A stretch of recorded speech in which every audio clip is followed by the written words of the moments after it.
Hello, friends, and welcome to a special bonus episode of Still Unbelievable. And if you are part of the Skeptics and Seekers family tuning in for this specific bonus episode, welcome. We are happy to have you.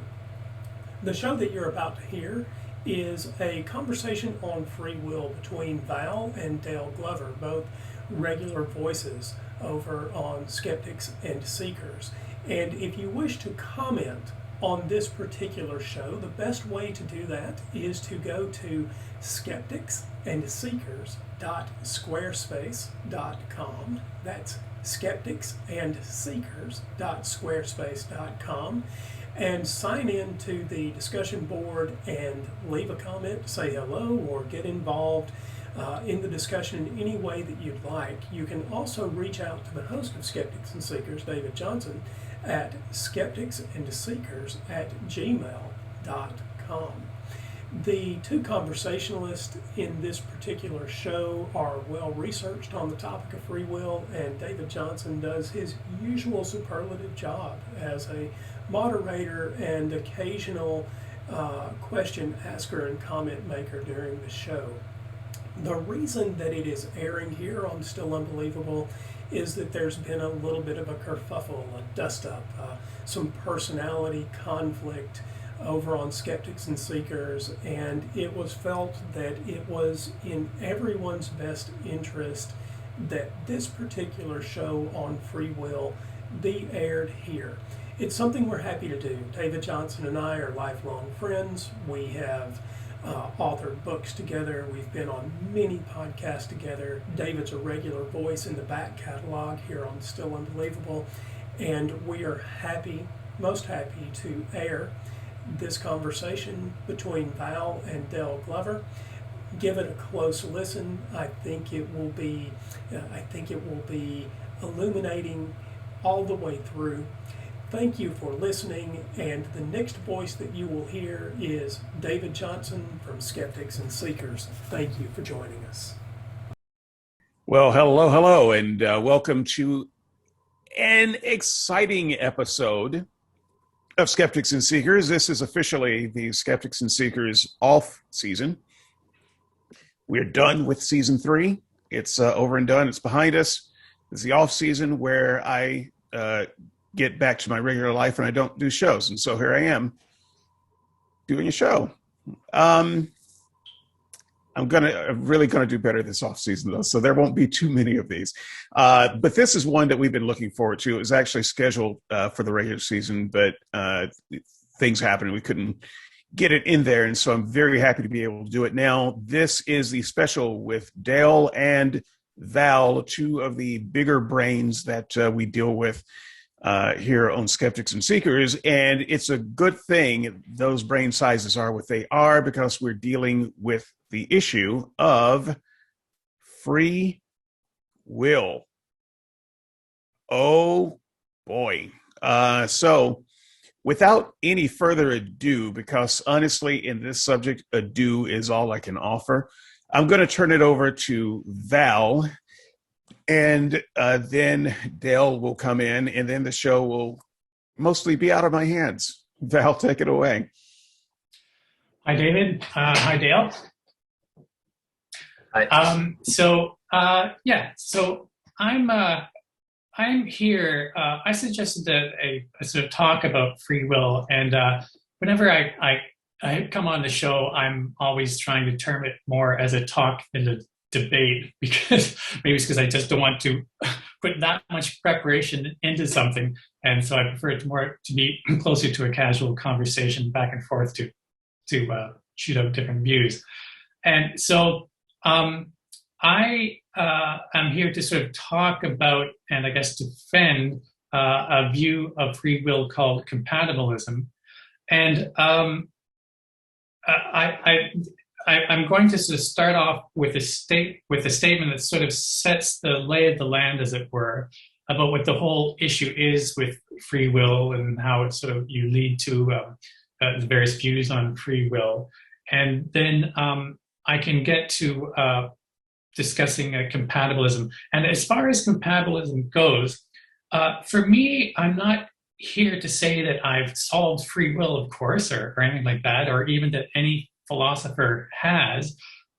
It's more that whenever I've seen free will discussed, written about, and when I've engaged in free will conversations, especially most of my free will conversations are actually with other atheists or naturalists, and they get into heated debates, and I've always found that fascinating. It's more like whenever I think about the subject of free will, I find myself falling into compatibilist trains of thought. It makes the most sense to me once you trace out the implications of what's possible in the world and why, and what is consonant with our normal modes of thinking about the world that we live in and about ourselves. And when I listen to free will skeptics, it just feels like I'm hearing mistakes. It's, I'm not sure that I can, sort of prove free will by the end, but it feels like I want to clear some brush, at least along the way, to make some ground for compatibilism. Whether we get all the way or not, I can't say, and we'll just have a common conversation. So I guess to start off, a little lay of the land here. So if we ask what free will is, if you go to the various philosophy books or philosophy references, you'll get variations of what free will is, and very often you'll find places are defending a certain free will thesis, and so they're going to conflict. And so it can actually be, I found, a bit more helpful to just go to standard dictionary definitions or even Wikipedia, where really those seem to produce some of the most broad versions that seem to sort of correspond with what the average person may accept as free will. So if we just even take Wikipedia with a little addendum I had, it's just free will is the ability of agents to make choices unimpeded. So it's pretty simple. Where choices refer to selecting from among possible alternative actions. So that's what thinking I have a choice generally seems to mean. I had a choice to either walk to work or ride my bike. Means that those are possible alternative actions I can take. I chose to walk to work, but I could have done otherwise. I could have ridden my bike to work. And it is the concept of I could have done otherwise, and the concept of possibilities that arise from the claim I could do otherwise, and what we could mean by that really sort of is the meat of the free will debate, or at least it starts off the free will debate. Okay, so now why is there a debate? What is in fact the purported problem of free will to begin with? So I'm just going to read a very brief opening paragraph from I think a classic philosophy text I've always liked, and it's the problem of freedom and determinism. And so the nature of the problem, it goes. The problem of freedom and determinism is basically a paradox. A paradox arises when two equally evident assumptions lead to apparently inconsistent results. What paradox is connected with the problem of freedom and determinism? It is this. Determinism is the thesis of universal causation, the thesis that everything is caused. On the other hand, the doctrine of freedom maintains that some of our actions are free. Both of these things seem to be true. We believe both that everything is caused we believe both that everything is caused and that some of our actions are free. However, these two beliefs lead to results that are apparently inconsistent. For if everything is caused, then so are those actions we allege to be free. But then they are the result of some causes which made us perform the actions, and therefore actions are not free. So in addition to believing that everything is caused and that some of our actions are free, we also believe that if our actions are caused, then they are not free. So that's the paradox in our ordinary beliefs. And what happens here is those two intuitions seem to lead the dance. I find free will to be maybe the single most maddening conversation, where two sides just can't even understand each other, and it just seems to be explained by the strength of the intuitions that are operating here. And which side you go on free will seems to come down to, generally, I think, which intuition feels strongest to you, I guess. So to go back to it, again, determinism is the concept of universal causation. Everything has a cause. And the implications are of unbroken causation stretching over backwards, ever backwards and forward.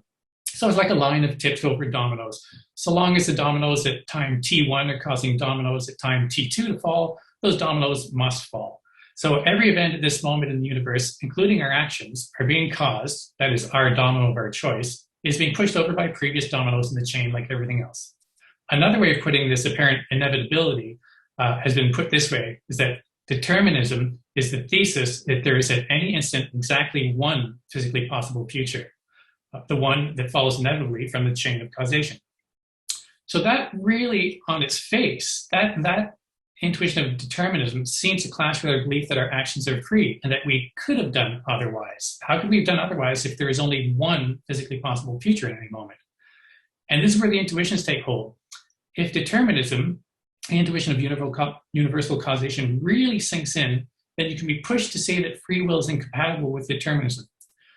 Your stronger intuition about the apparent implication of determinism will lead you to declare determinism is true, therefore free will is incompatible with determinism, and free will must be false.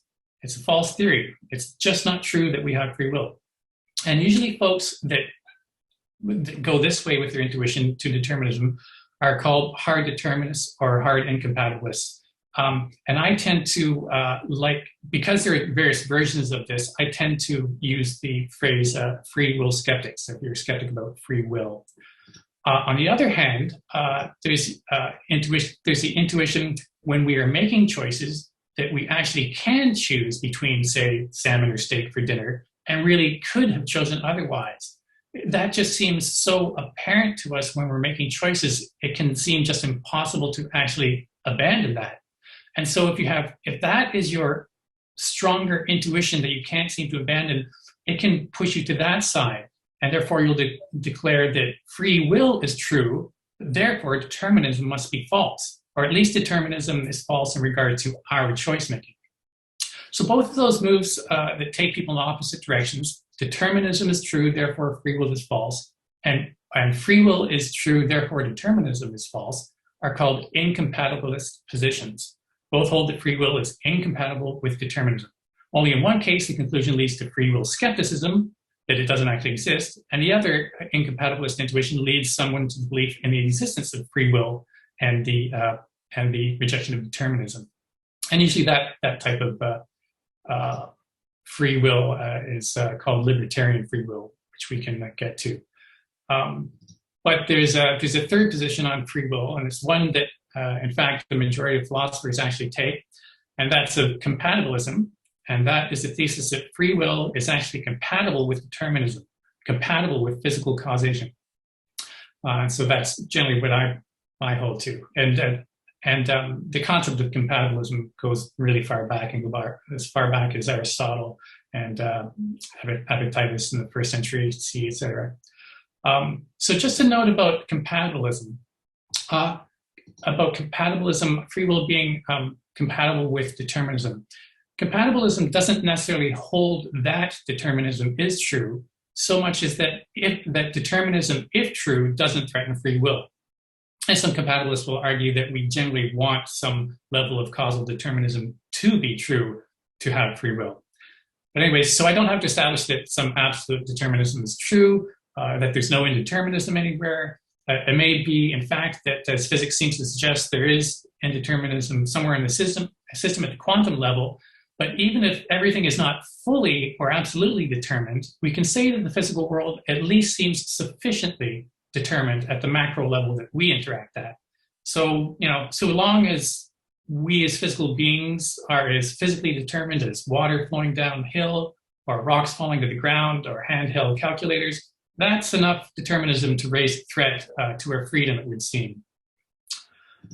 Let's see. Now, so for the purpose of arguing compatibilism, I'm going to assume this physical determinism of the type an incompatibilist believes threatens free will. We are physical systems situated in the physical universe following all the same physical rules as rocks, water, starlight, electrons, what have you. And we can even postulate, for sake of argument, Laplace's famous demon. And that's the being who has a godlike view of events. Because on determinism, the previous state of the universe determines the next state of the universe. If at the beginning of the universe, or actually at any time in the universe, the demon knew the location and motion of every physical unit, every atom, etc., the demon can perfectly predict the next and all following states of the universe. That is, in effect, he could predict the future perfectly, and that would include all of our choices as well, since we're just collections of atoms in the universe too, in the same causal chain. But even that, says a compatibilist, that doesn't in the slightest threaten our free will, or at least free will worth wanting, as Daniel Dent would put it.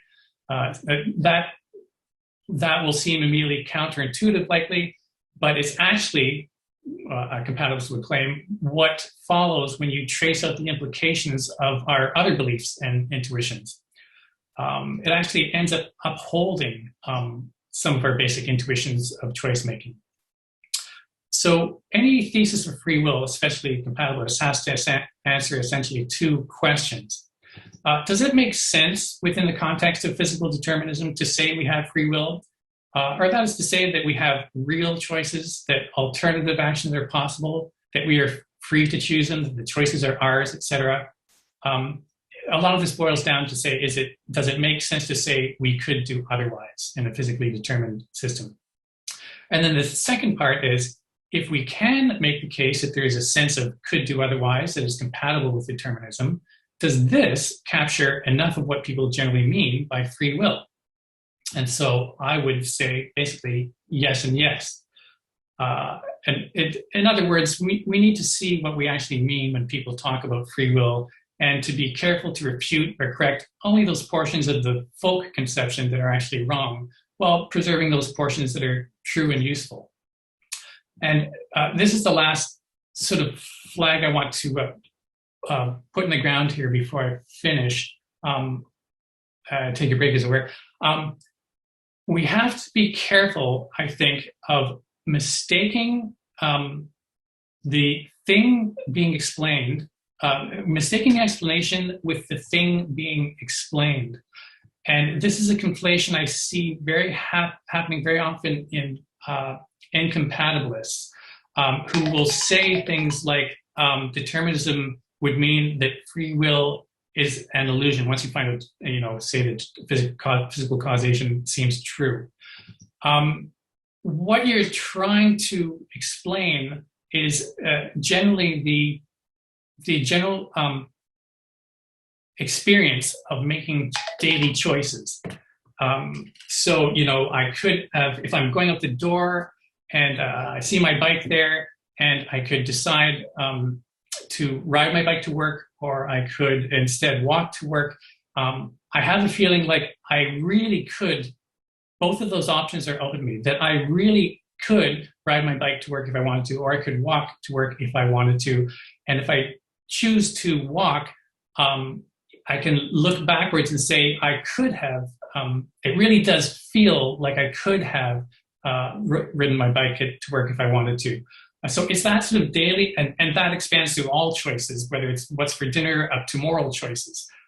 This sensation of choice, of having a choice. That's a phenomenon that any free will theory is trying to explain.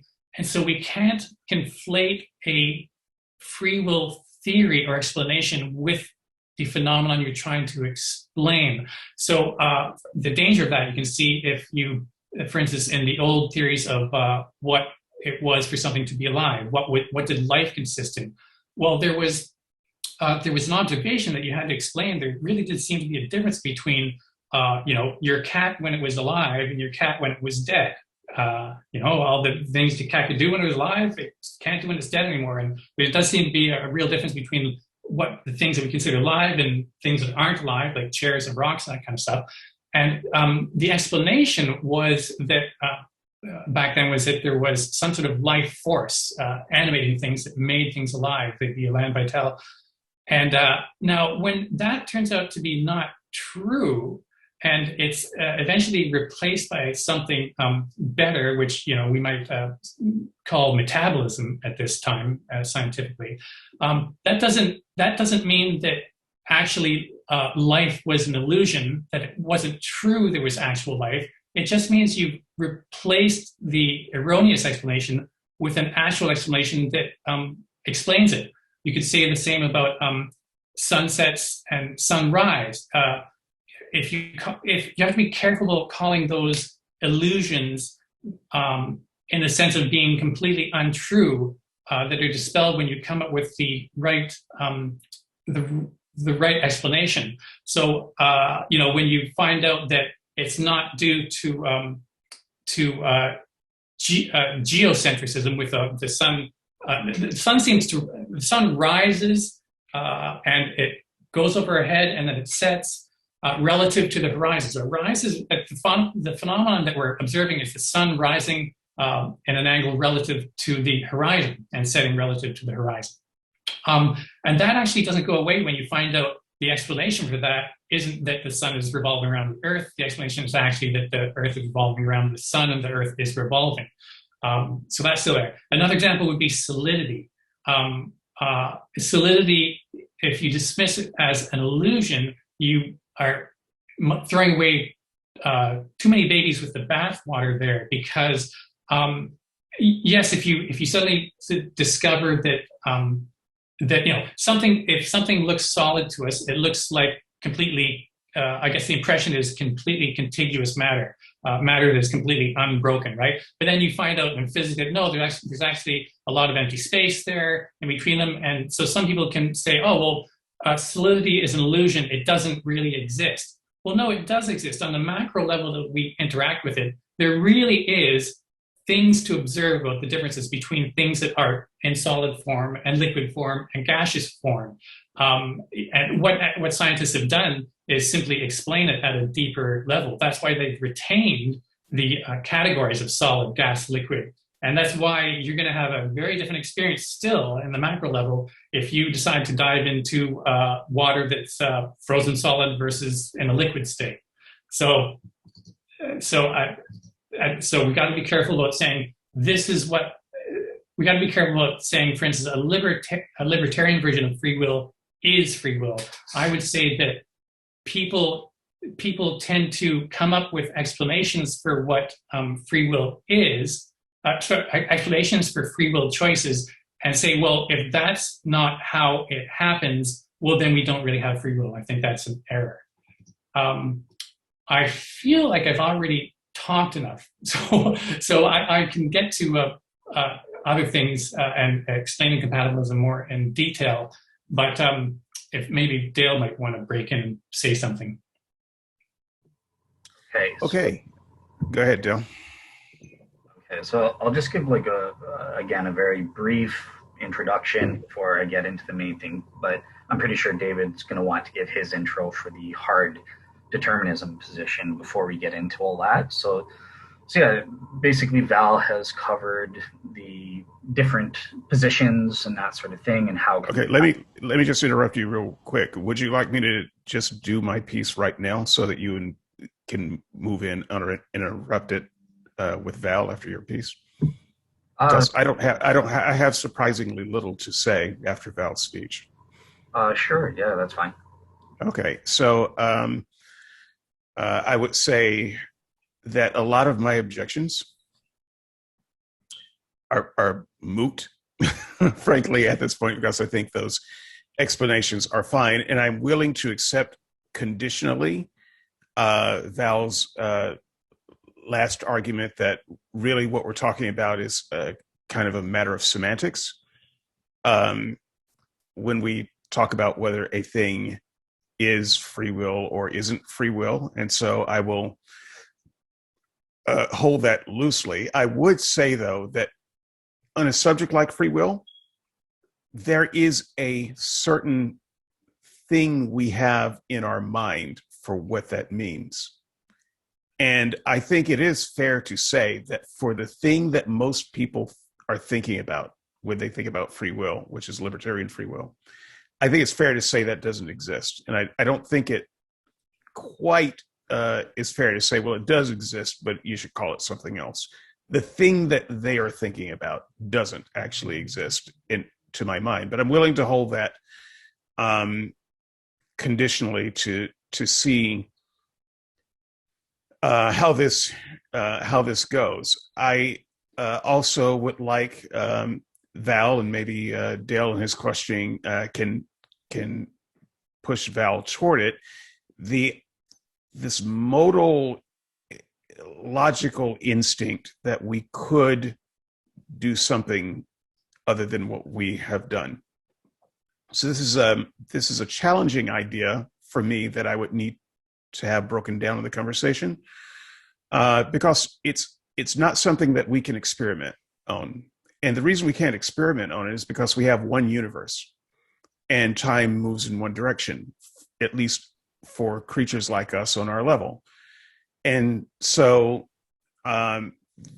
it's one thing to say, I could have worn a different shirt this morning. But those are just words that I'm saying after the fact. I can't go back and see if I could have worn a different shirt this morning. And so there's a little bit of an unfalsifiable thing here, where it's all post hoc that we say we could have done something else because we feel like we could have done something else. And so this is another thing that needs to be unpacked for me. Is that feeling justified? Well, I can't say that it's justified because I don't know what is inside of that decision tree. In other words, how did I choose the shirt that I wore this morning? Let's say that there's some kind of calculus going on in my subconscious that I am not aware of and that I have no access to. There may have been some good calculus for why I put this shirt on that would have, in fact, eliminated me ever choosing to put a different shirt on. But without access to that calculus in that decision tree, I can't say whether I could have done it or not. And I think to assume that I could have done it is to assume the decision was random. But I don't believe in randomness, so that's part of the problem. And so if the decision is not random and the decision is based on something, but that something is out of my reach and I can't tell what it was based on, then I actually don't have any right to say I could have chosen otherwise, because I did choose whatever passes for choosing. And that had good reason in my subconscious to choose it. And so it could be that, I thought if I picked up that other shirt, maybe there's a snake under that shirt. And if I moved that other shirt, I would die. None of this is true. There are no snakes in my shirt drawer. But I'm just saying, if you don't have access to the decision tree and the calculus, you are ignoring the possibility that you had some very good reasons why the choice was narrowed down to what it was. And you cannot say with any accuracy that there is another world where you would have made another choice. So it seems very easy and cheap to say that. But I need to see that spooled out to see how that actually works. And so those are the only things that kind of sit with me, and I'm just putting them out there so that as the two of you have this conversation, maybe you'll remember the little people and address some of that. So I'm going to turn it over to you, Dale. Can I just mention, David, would it be okay if I mentioned one more thing? Because I realized that I think if I quickly capped off what I had said, it kind of sets things up better, especially for what Dale is going to say as well. Is that all right?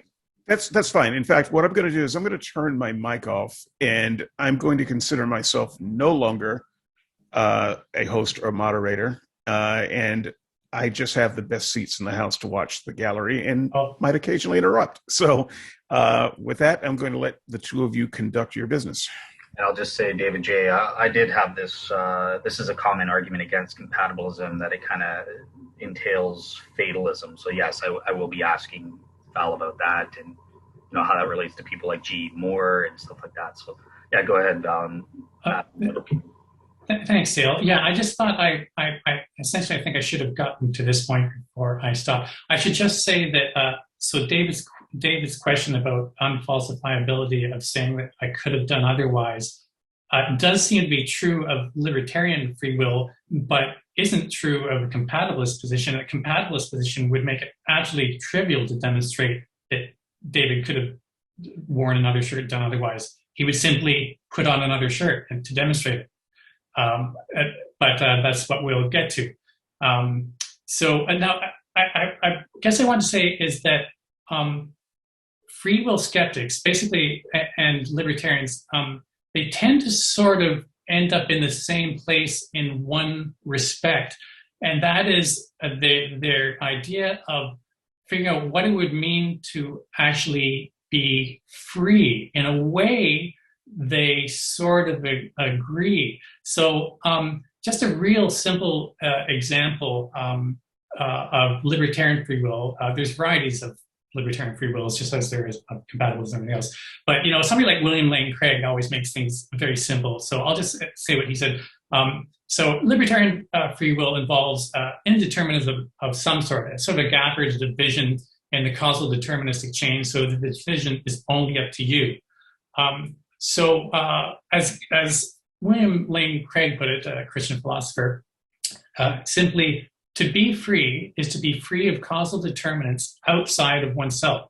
Your choice is up to you. It is not determined by causal factors outside of yourself. End quote. So someone must be the ultimate or originating cause of his actions. They have to be sort of causa sui in the traditional phrase. And God would be the ultimate example, in Craig's view, of libertarian free will, insofar as there are no causal factors outside of God when he exists alone without causing the universe. So there's no outside causal factors that could have determined God's decision to create the universe.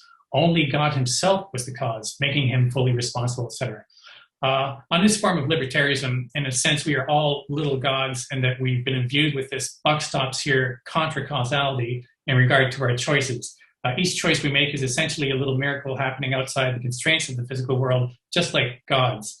And compatibilists and free will skeptics would say pretty much every version of libertarian free will involves a little unexplained miracle. But what I'm getting to about that is that there both the free will skeptic and the libertarian generally would say that you could, to be free, to say that I could do otherwise in any substantial sense is you could turn back the clock on the universe to the state at which you made your decision, and with all antecedent causes being in place, every state being the same, you could have chosen otherwise. And the free will skeptic ultimately looks at that and says, number one, that's just not how physical determinism works, so it can't be true. Number two, it seems sort of incoherent to even say it, so free will isn't true. And the libertarian goes on to say, no, that's coherent, and that's essentially how things work. And I think sort of both of those are mistakes. I think that simply does not represent how we are actually reasoning when we are making choices. And that's what I'll get to, but floor is to you, Dale. Okay, so I think a lot has been said in sort of setting up the positions already and where we stand. So yes, I take a libertarian free will stance. I think that that's the only logical and properly basic beliefs tell us that this is the common sense position. So yeah, basically in this show, Val wants to have his view of compatibilism sort of under evaluation. So this isn't so much going to be about me defending libertarian free will. I've done past shows. I think I've done about 3 or 4 shows giving my take on that. But obviously there will be discussion points coming up to highlight the differences between us and sort of probe Val as to why does he take a compatibilist position on these various issues and that sort of thing. So the main difference I see is, look, David J is a hard determinist, he's that version of an incompatibilist. He thinks that true freedom and determinism of whatever sort, Val is taking the physical determinism route, which I'm sure David J would take as well. They agree fully on that front, whereas I don't. I take an indeterministic. I have these little miracles that are inputted with every free will choice. So that part is true. Basically, the object of today's debate isn't going to be over the nature of determinism. So questions about, Andrew's view on quantum indeterminacy, that's kind of beside the point. We're saying, what does it mean for an agent to be free? What is the nature of freedom? And that's where I think the dispute is going to be. David Johnson would say there's none. There is no freedom. Val would say, well, no, there is, of a certain type. And that's where he gets into his illusion type example that we'll get to and that sort of thing. Whereas for me, I say, no, it is absolutely genuine, and it's incompatible with determinism. So I would take the route of definitely denying physical determinism, but also even determinism more generally in terms of our free will choices. So that's the positions in a nutshell. I guess just some opening questions. So we're probing Val's view here, and I just want to. So one last thing. So my plan of action to probe Val's view is to go over the 5 conditions for freedom and the differences between compatibilists and libertarians on that front. And I've got several questions for Val. So what are those 5 conditions for freedom? Well, Val has mentioned one, probably the most famous in the secular literature, which is what I'm calling the ability condition, otherwise known as the principle of alternate possibility. And there's a whole host of, well, what does that mean and what does that entail? The second is the control condition. In order to be free, you have to have some measure of control. Compatibilists would agree fully with me. It's just a debate on, well, what does it mean to have control? What's the nature of control to count as freedom? The next one is the rationality condition. So there has to be a rationale or reason behind your free will choice, and there's some differences there. The next is, well, what's the nature of causation? Val mentioned in his debate on Pora that he was a causal determinist, and his opponent, Aaron Fitzwater, agreed with me that the libertarian free will doesn't deny that there's a sufficient explanation or cause necessarily for our decisions and that sort of thing. But it's okay, so sorry, I lost my train of thought there. But so the next one is the nature of causation. So there's differences there, and I'll explain a bit as we come to each section about where I think we would differ. And then finally, the 5th one is the person as an agent is necessary for the nature of the choice, going back to Chisholm and that sort of thing with agent causation versus what I think Val goes for. So that's my plan of action. We're going to ask those questions. But before we get into those 5 sections, I just want to get to know what type of compatibilist you are a little bit. So first question, that was interesting take. So you went with physical determinism. Not all philosophers have gone with that specific version. So I know G. Moore does, for example, but other ones have gone for like psychological determinism or a more general. Why is it you think that physical determinism is needed, and could compatibilism survive even if you didn't go for that? Well, I wasn't necessarily making the case that physical determinism was needed, but rather that freedom would be compatible with physical determinism, and that simply physical determinism of the type generally seemingly described by science seems to be the case, so we can basically go with that. And that's taking into account, like I said, the quantum indeterminism, and how I'm talking about the type of physical determinism that is generally used in science to predict things like the behavior of motion of atoms, rocks, etc. So that's what I mean. It just means, if we're going to go with how the world seems to work on a scientific account, then and many people find that threatening, that I think we're completely compatible with that to say, I could have done otherwise. I could do A or B, or I could have done A or B. Awesome. All right, cool. All right, so you answered 2 questions there in terms of incorporating the quantum indeterminacy question. So that's great. Now, in terms of types, would you classify yourself as a classical or a contemporary compatibilist? I think I know where you stand, but I don't know, but I would guess probably more contemporary, because I think I converge from what I can see with Dennett, and also certainly got some of my initial thinking from Dennett, and so I think he's pretty contemporary. So I'm presuming contemporary. Awesome. All right, cool. And sorry, just for the audience, you want to just explain the difference there, if you don't mind, just take a couple minutes. You'd probably be better at explaining the difference. So go ahead. You're more of a philosophy student these days than I am. Very well. All right. So yeah, basically, the classical compatibilists would say that it's all about freedom is all about bodily action. That's what it's based upon. Whereas contemporary or hierarchical compatibilists, they would say, well, look, body action is neither necessary nor sufficient for freedom, and they point to certain counterexamples like kleptomaniacs or drug addicts and that sort of thing, where the body, yes.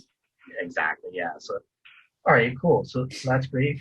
Last sort of general get to know you type question, and this one's going to be really important. I think I know based on what you said and prior conversation where you stand, but for the audience, there's a difference between hard and soft compatibilists.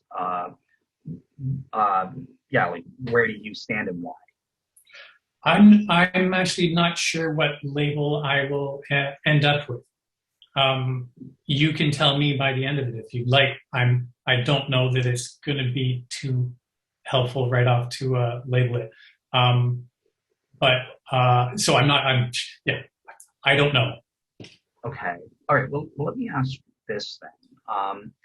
Do you see it as at least possible, that it's a possibility that something like libertarian free will could be true? Is it at least possible? Is it possible?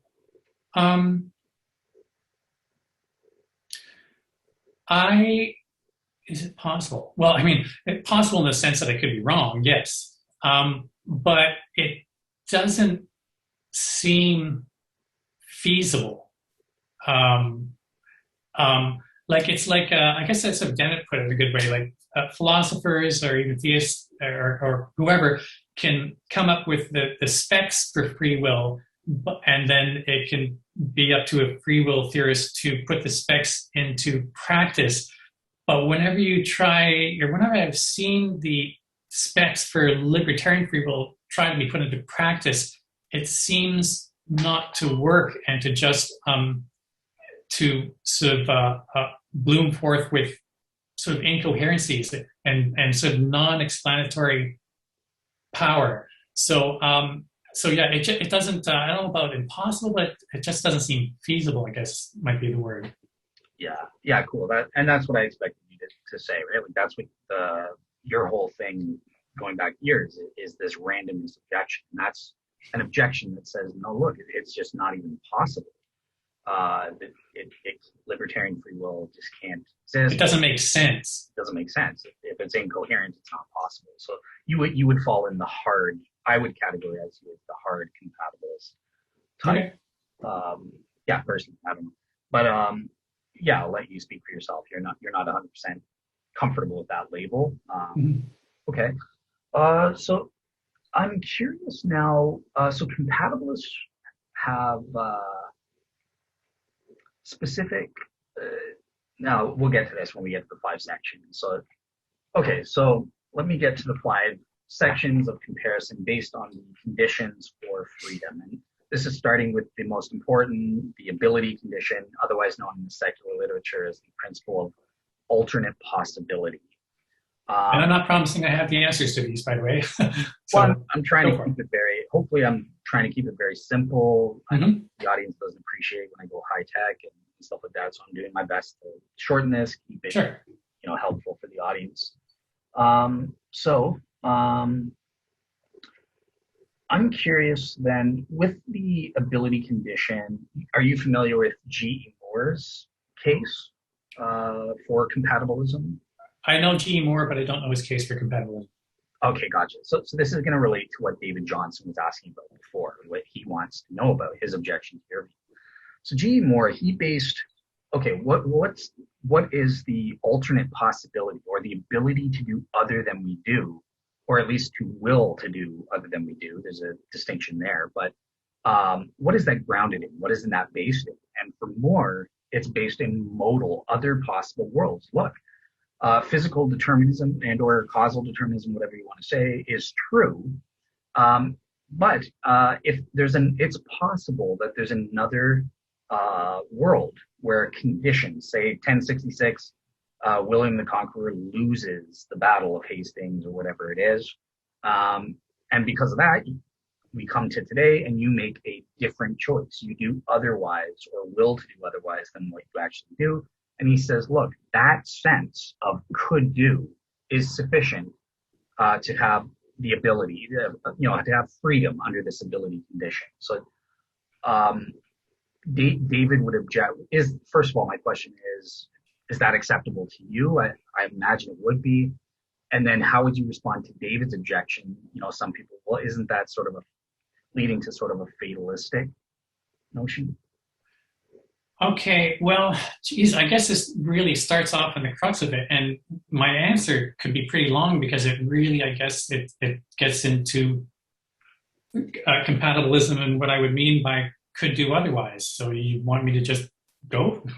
Yeah, sure. Okay. Okay, so the description you just gave of G. Moore's, it was a little ambiguous to me whether it's one I would accept. I'm not sure if it meant precisely what I would be saying, so maybe I should just sort of say what I mean. So if David wanted to put on if David put on one shirt, he had two shirts he could have put on, and he puts on one, and they're both on the bed, and he's deciding between them, like, which shirt do I want to put on? And he puts on one. He's thinking that he could wear either shirt A or shirt B. That is possible for him to do. I can put on shirt A or I can put on shirt B, and then he's surveying his desires, which one does he want to wear, and he decides for whatever reason that he wants to put on shirt A, the checkered shirt, and so he puts on shirt A, but then he also thinks, but he could have put on shirt B. So that is sort of a basic instance of deliberation and choice making, and I would say that what he's thinking there is true. The mode in which he or any of us are thinking when we are deliberating and making our choices, we are actually thinking truths. And that is why it does seem true to us that we could do A or B or could have done A or B. Now, how is this? So if it's because it's close to what you were mentioning about G. Moore, we're generally thinking in the form of sort of counterfactuals and conditionals kind of thing. When we're like, if not explicitly, they can be explicit in our minds, but sometimes they're implicit. But so counterfactuals, conditionals are conditional sentences or ideas which discuss what could have been true under different circumstances. So from Wikipedia has it, if Peter believed in ghosts, he would be afraid to be here. Or I would say, if I had placed water in the freezer, it would have frozen, that kind of thing. Or if I had wanted to order dessert, I would have ordered dessert. So now this sort of goes back to my problem with the notion of freedom and the notion of possibility tied into it, that free will skeptics and libertarians think is required for a free choice to be possible. So the idea that under precisely, if you wound back a decision to the same state of the universe, every antecedent cause in place, you could have done differently. Basically, the idea that in order for it to be really true, or reasonable to say I could have done otherwise. It has to be that I could have done otherwise under precisely the same conditions at the same time. And what I and most compatibilists would say is that number one is pretty much incoherent, but in a way more important, it's just not how we do and ever could think about the world, about our actions in the world, about what is possible in the world and what's possible for us to do in the world. We're just not thinking in that very strange metaphysical mode when we are thinking about choices. And to sort of what we're doing, like to say that I could, if I'm at the gym, I picked up the 45 pound weight, and to say I could pick up the 50 pound weight, or I could have picked up the 50 pound weight, I submit that those are just absolutely regular, basic, empirical claims of the same type that we make about anything in the world. The same to say that water could be frozen if it's put in 0 degrees Celsius, that kind of thing. It's the only way we could think about the world. So, we're creatures. It seems, anyways, just except we're sort of traveling through time. Everything else in the world is traveling through time. We are never ever in the position of learning what happened with at one point in the universe with all things the same, and running the experiment of showing that it could have been otherwise. That's just not a standpoint from which we could even reason about the world. It's impossible. Rather, the fact that we're continually flowing through time and everything changes, it forces us to reason with a certain level of abstraction that nonetheless is capable of lets us apprehend and transmit the truth. So, for instance, just take water, the water in my cup right here. I can never understand the nature of water. The way I understand the nature of water and what's possible isn't to simply know what happened to water once under exactly one condition. It's to know what happens with water under relatively similar conditions or relatively different conditions. And that's essentially how science works. So the water that I'm looking at is sort of traveling through time. It's changing constantly. It's not exactly the same water, but it's essentially has the properties enough that I can identify it still as the same thing, water. And so if I put my glass of water in the freezer at 0 degrees Celsius and it freezes, then I am discovering something about the nature of water that I'm going to use to predict the nature of the next thing that is water-like enough that if I put it into a similar enough condition, it's going to freeze as well. If I was stuck wondering about what was possible with water only under one condition, for instance, the condition it's under now is that it is in warm air. I will never know that water can freeze if it's under the condition of warm air. I will always, every experiment is taking something that happened in the past and inferring what is likely to happen in the future with something that is put in essentially similar conditions, but not exact conditions. And that's how you find out about nature. And also you find out about the nature of things and putting them in different conditions. So if I put water over a flame, it's going to boil. So I've learned something else about water. So we are never in a position, like I said, to reason from the standpoint that where all conditions are the same.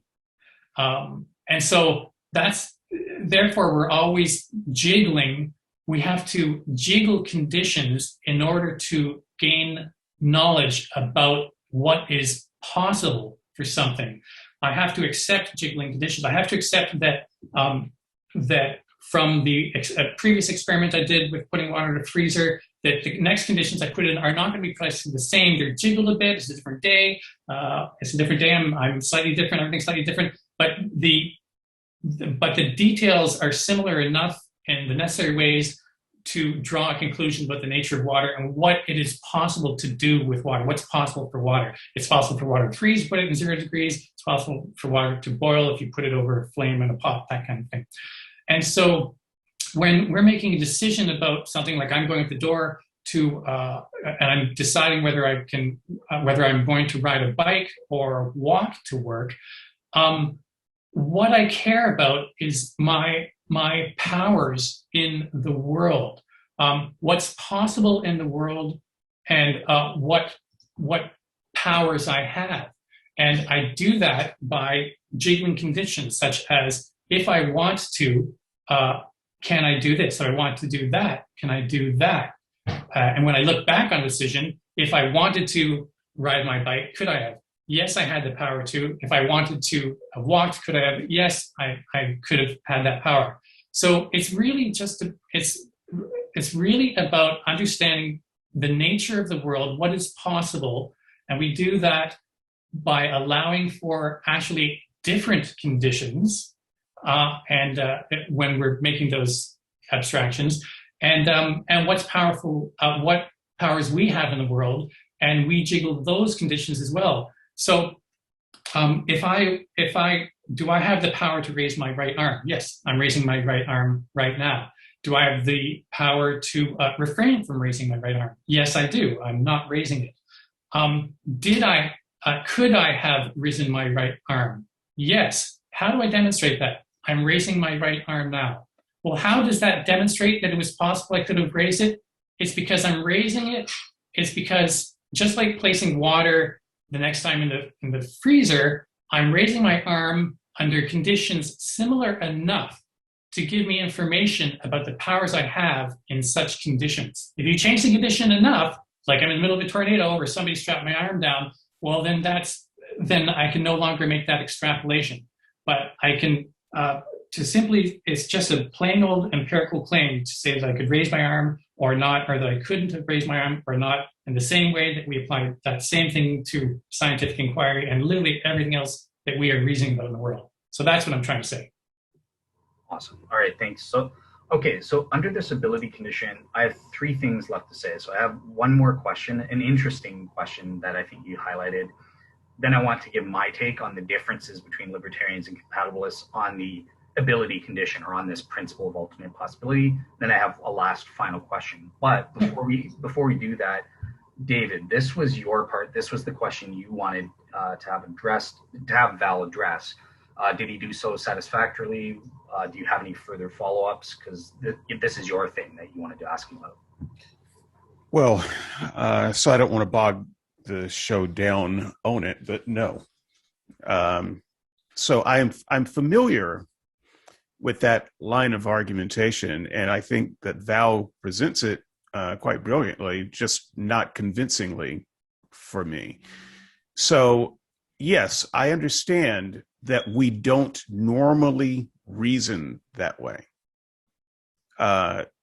So if what you're saying is, well, humans are bad at abstract reasoning, I agree. We're very straight ahead reasoners when it comes right down to it. And so we do have the sense that we could have done something differently. And that's a very strong intuition, but it is an intuition that we have been able to experimentally exploit so many times that I don't see how one could be as convinced as you are about it, Val. So, for instance, just as an example, let's take a hypnosis condition. You could plant a hypnotic suggestion in a person's mind that every time they saw a sunflower, they would sneeze. and blink 3 times. So this is a suggestion that you plant when they're in a highly suggestible hypnotic state, and then they're now awakened and they go about their life, and they're passing the home and garden section of a store. They see a prominent sunflower out there doing what sunflowers do, and they sneeze and blink 3 times. Could they have done something differently? Well, of course, the intuition says. They could have not sneezed. They could have blinked twice. But in fact, they couldn't have, because their internal mechanism that tells them what to do at that time has been tampered with, and to the extent that we can, hardwired to do that thing. No, the only difference is they are unaware of the hypnotic suggestion, but their being unaware of it is irrelevant. Their believing that they could have done something different is irrelevant. We can exploit the fact that they could not have done anything differently, and we can demonstrate that. And so you might say, well, I'm cheating because I'm then giving an example of a condition that's not normal. But I think the only thing you can say is that I am giving you an example and letting you know all of the conditions so that you can be consciously aware of them. And in real life, we are not consciously aware of the decisions. And so we might have some reason for not putting on the red shirt that is just as good, just as strong, just as hardwired as the person who sneezes and blinks 3 times at a hypnotic suggestion. The only difference is, in our example, we know about the hypnotic suggestion and we don't know about the other subconscious thing. And so I cannot actually accept your position on the basis of our ignorance of the causes. There are causes, and we are ignorant of them, but it doesn't mean that just because we don't know what made us raise our hand at that moment or say this thing or put on the shirt, it doesn't mean that there isn't a hardwired cause for it. And I think that what you are leaning too heavily on is the intuition that there is not a hardwired cause. And that intuition, no, I think, is extremely faulty. No at all. So that doesn't get to what I'm saying. And it started off right at the beginning where you're saying, well, we really feel like we have a choice between this. And then you sort of went on to say, essentially, but we don't. And you wanted to give an example where we don't.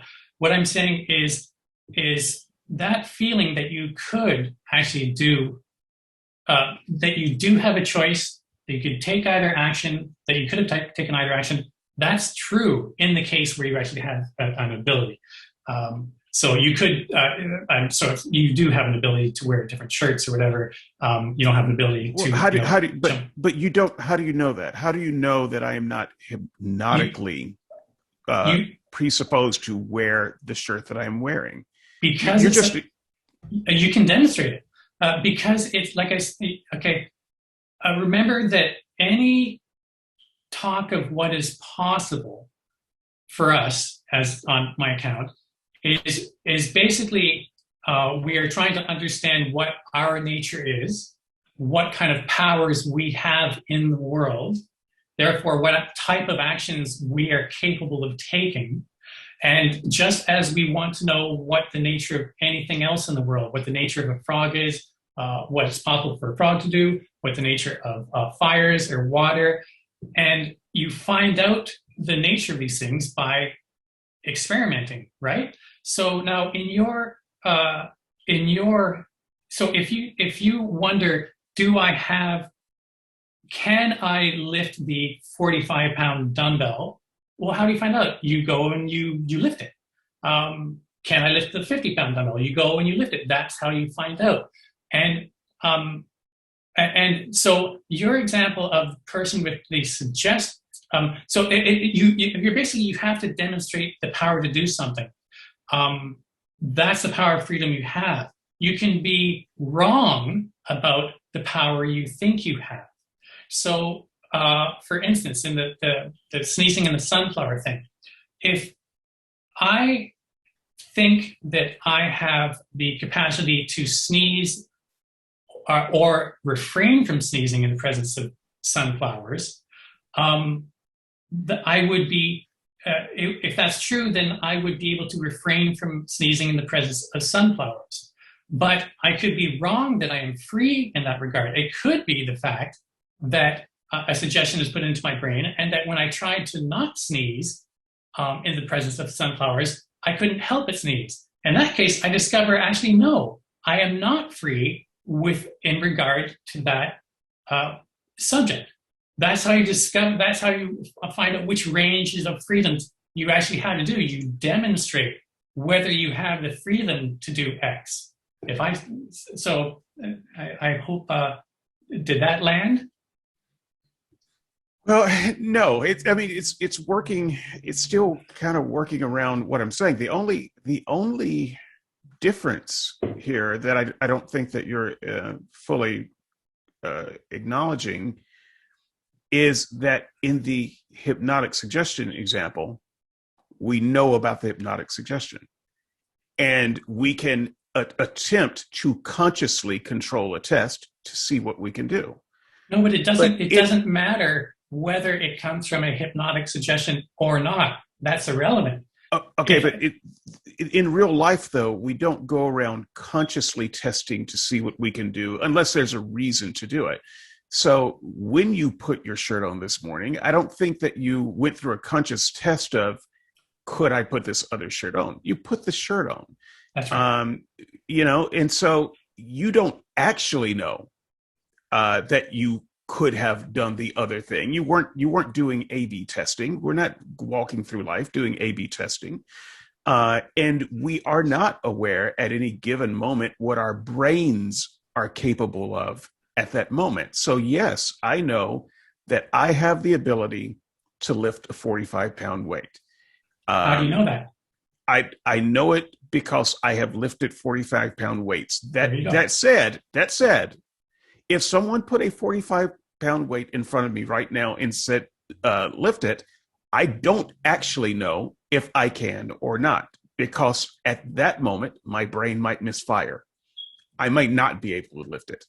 And so I can't fully accurately predict that I can lift it. And I can't just wave off the experiment and say, oh no, I know I can lift 40 pounds because I've done it before. And so you are assuming, I think, a lot about the brain state of what we're calling choice, simply because in the past, in similar circumstances, you have done things that seem like the opposite thing. But what you don't know is if any given moment, any menu of possibilities is actually open to you or not. And you're just assuming that all of the menu of options are open to you. And in the face of examples where it certainly wouldn't be open to you, you think they're open to you, and you think you've decided, yeah, I'm going to put on this shirt, or I'm going to buy that brand of cereal. But if we were to interrogate that moment, it could be that we find out, actually, nope, you couldn't have done anything else. So you could be wrong about whether you could have done it or not. And you're not, I think, acknowledging how wrong we could be in any given moment about what we could do. I think you're relying too heavily on past inference and intuition. But that said, I don't think that's going to change a further conversation. And I know that Dale wants to move on from here. I just have to address that because it gets so into exactly what I'm trying to get across. So what you're not taking on board there is, once again, that the claim is a standard empirical claim. We are physical objects in the universe like everything else, right? And so what you're doing is you're special pleading that in order to have sort of confidence in what we could do, it seems like you're almost saying like, well, we have to have, almost absolute knowledge of what we can do, but we don't have absolute knowledge about anything. Everything is just confidence levels based on past experience. So, I mean, it's like saying well, if I put water in the freezer, I don't really know that it's going to freeze so long as it's 0 degrees Celsius. I don't really know it's going to freeze. All sorts of logical possibilities could happen. An alien could stop it, or maybe we're completely wrong and suddenly physics changes to where, like, nobody reasons like that. You just say, no, we've got enough standpoint built up to have reasonable expectations built on past experience of what seems to be the nature of water, that it will freeze. We don't have to be absolutely sure about it, but we. Yeah, I'm not saying anything remotely like that. And one of the things that I think no, but you were when you were saying that I don't know if I could pick up that 45 pound. So but you do in the sense that you have every expectation from past experience that you, in all probability, can. So the idea that you can't absolutely know is just, it doesn't matter. Well, let me put a bug in Dale's ear, because I want the conversation to go in this direction eventually, but is to discuss the nature of what a choice is.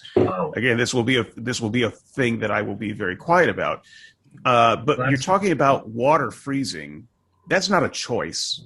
That's matter being affected by environment. Okay. I would argue that actually what we think of as choice is very similar to matter being affected by environment. But Dale would not, in fact, think of it that way. And I think that you, with your compatibilist notion, are almost thinking about choice the way Dale would think about choice, which is something that's outside of the matter and environment. So that you're saying, well, but it has this other thing that it could do. Water does not have another thing that it could do in freezing temperature.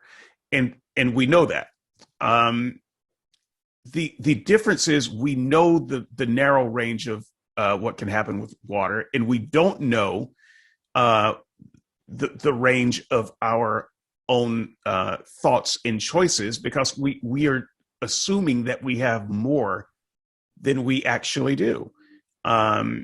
This happens all the time with people. They get into accidents, they kill themselves on bicycles, skateboards, any number of things, because they have a great deal of confidence in their abilities, because they've done it a million times. They know what it feels like. They know how to ride. They have good balance. They're fine. They don't need the helmet today.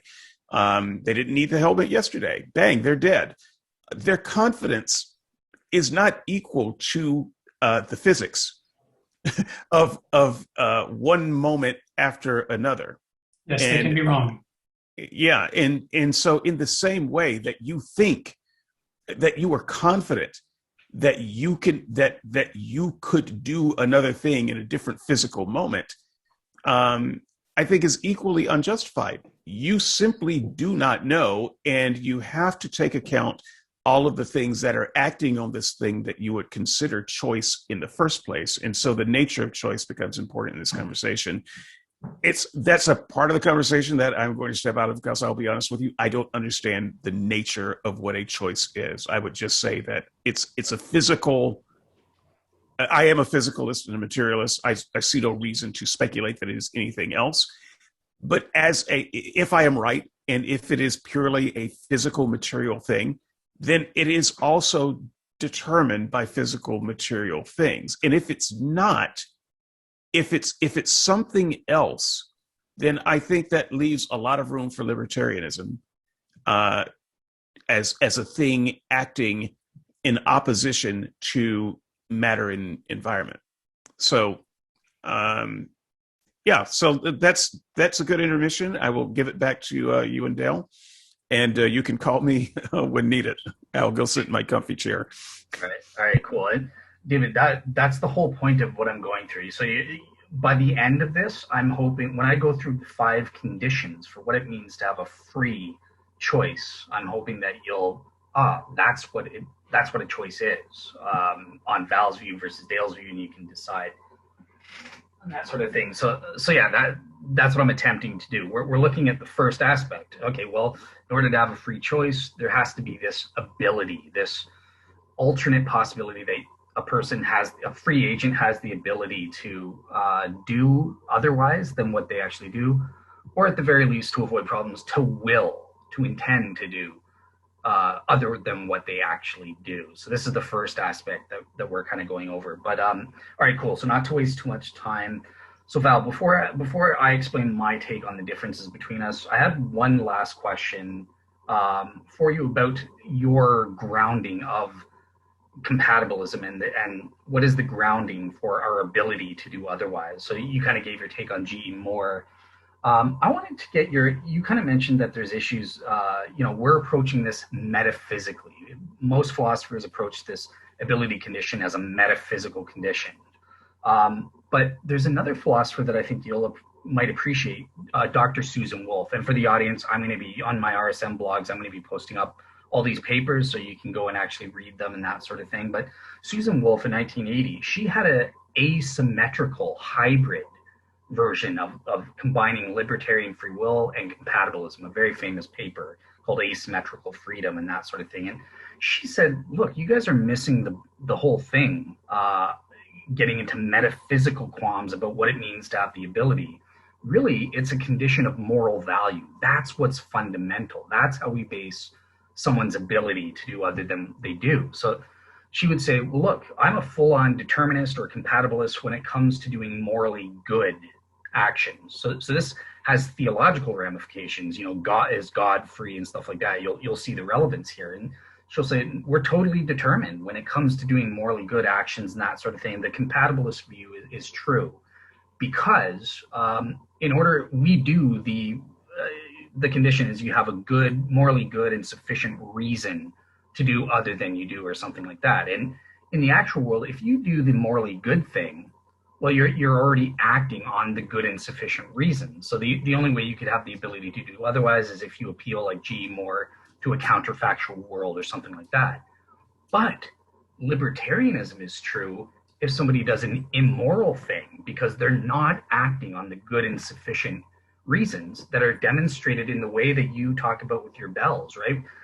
So let's say the example she gives is somebody, I should go to the hospital to visit my friend and do that's the moral. I have good and sufficient reasons to go and visit my friend in the hospital, but I'm lazy. I'm going to stay home and read a book.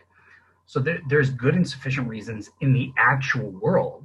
And that's demonstrated from prior experience. We know that it would be good, because last time we did go and stuff like that. So I just wanted to throw it open to you. Have you ever heard of these sort of hybrid views? And what's your take on Susan Wolf's view of grounding the ability condition in morality rather than a metaphysical thing? Well, I guess I didn't make it clear. I believe I mentioned at one point that I'm actually trying to not talk about metaphysics.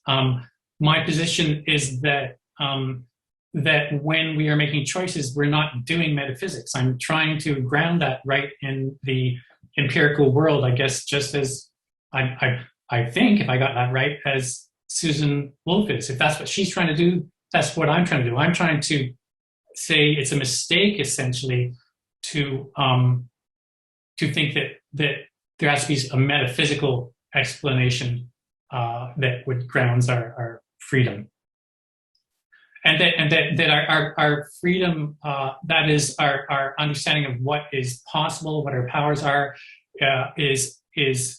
arises from and is completely consonant with how we explore everything that is possible in the world.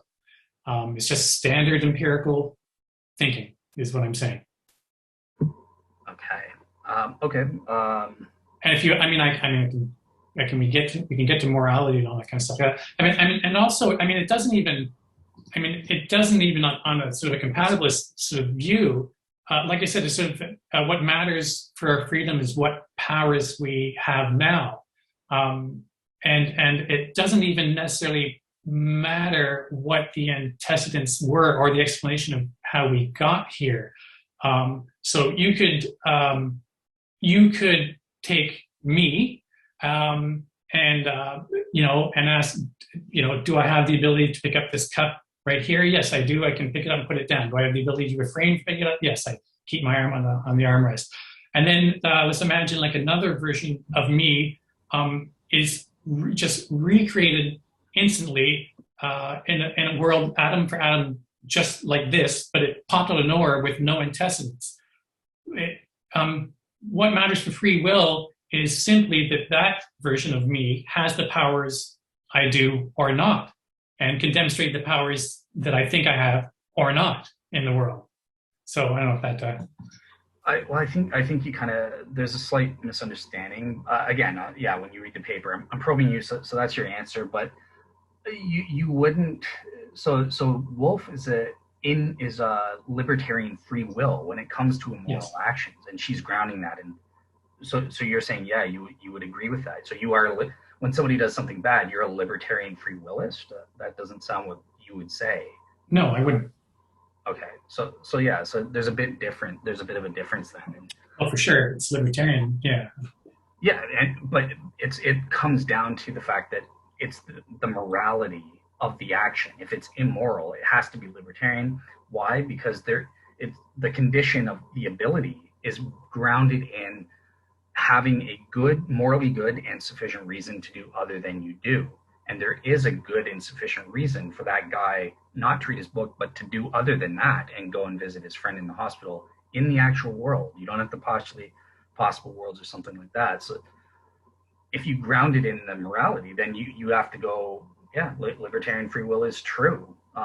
Now, the vast majority of philosophers like myself would disagree with grounding it in moral actions. That condition of moral value is meaningless. I mean, we have free will in non-moral matters all the time. So I think approaching it metaphysically and or physically like you do is the right way to go. But I just wanted to throw that out because there is some interesting.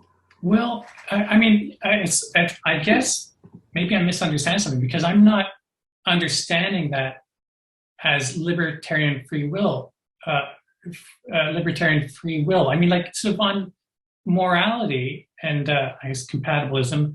I'd say sort of morality is what we ought to do, and then you can look at the commonly accepted proposition in moral theory that many hold to, not everybody, that ought implies can. The idea being that it only makes sense to say we ought to do X so long as we can actually do X. It makes no sense to tell me I ought to disobey the physics of the universe if I can't do so. But also, it doesn't seem to make sense to say I ought to do X if I can do X but couldn't do otherwise.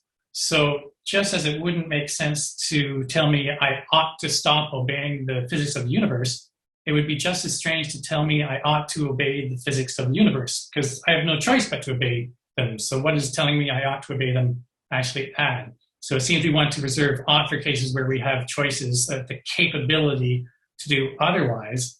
And so long as we have the option of doing or refraining from what we ought to do, that establishes a justification for introducing what we ought to do and the basis for moral reasoning. And I think compatibilism establishes a sense in which it's possible to do otherwise, our powers in the world. And then it makes sense to start talking about grounding morality and what we can and can't do. And like you appealed to Susan Wolf there, and whether we have the reasons which until we ought to do X over Y, et cetera. And that gets into other things about how we not only have basic reasons for actions, we can represent our reasons for the action to ourselves. We have sort of higher order selection processes where we can survey our motivations and our reasons and see which ones cohere most with our beliefs about and reasoning about the world, and which ones make most sense to follow, that kind of stuff. So I think it's all compatible with physical determinism, and I don't see any problem with anything. All right, cool. So just wanted to probe your views. So just for the record, both Val and I think that Susan Wolf is wrong with her condition of value. Ultimately, once properly understood, I'll just say, please read her paper and on my website and let me know what you think once you've read her in her own words. But you know what, Dale? I actually, because you mentioned it in an email, I did in an email that might bring her up. I actually went and took a look, but I didn't end up getting through the whole thing. I only got through part, which was actually lots of her giving her rather good arguments against libertarian free will, right? Before she, ends up solving it, as you just explained it. But it's worth looking for as much for just seeing some succinct arguments against libertarian free will before she brings her own solution. Yeah, she fully agrees. She's a determinist when it comes to morally good action. So absolutely, yep, cool. All right, so here's my plan for the last little bit on the ability condition. So I'm just going to give a brief my take. Val's already hinted and stuff. So the fundamental differences I see it on the ability condition between compatibilists and libertarians like myself and most Christians are, okay, so for Val, he would offer a one-way or what's called a hypothetical or a conditional ability to do otherwise.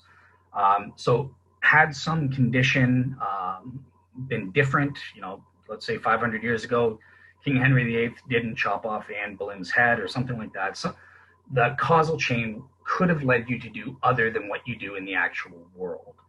So this is known as a hypothetical ability or a conditional ability on the condition that some external feature is different or something like that.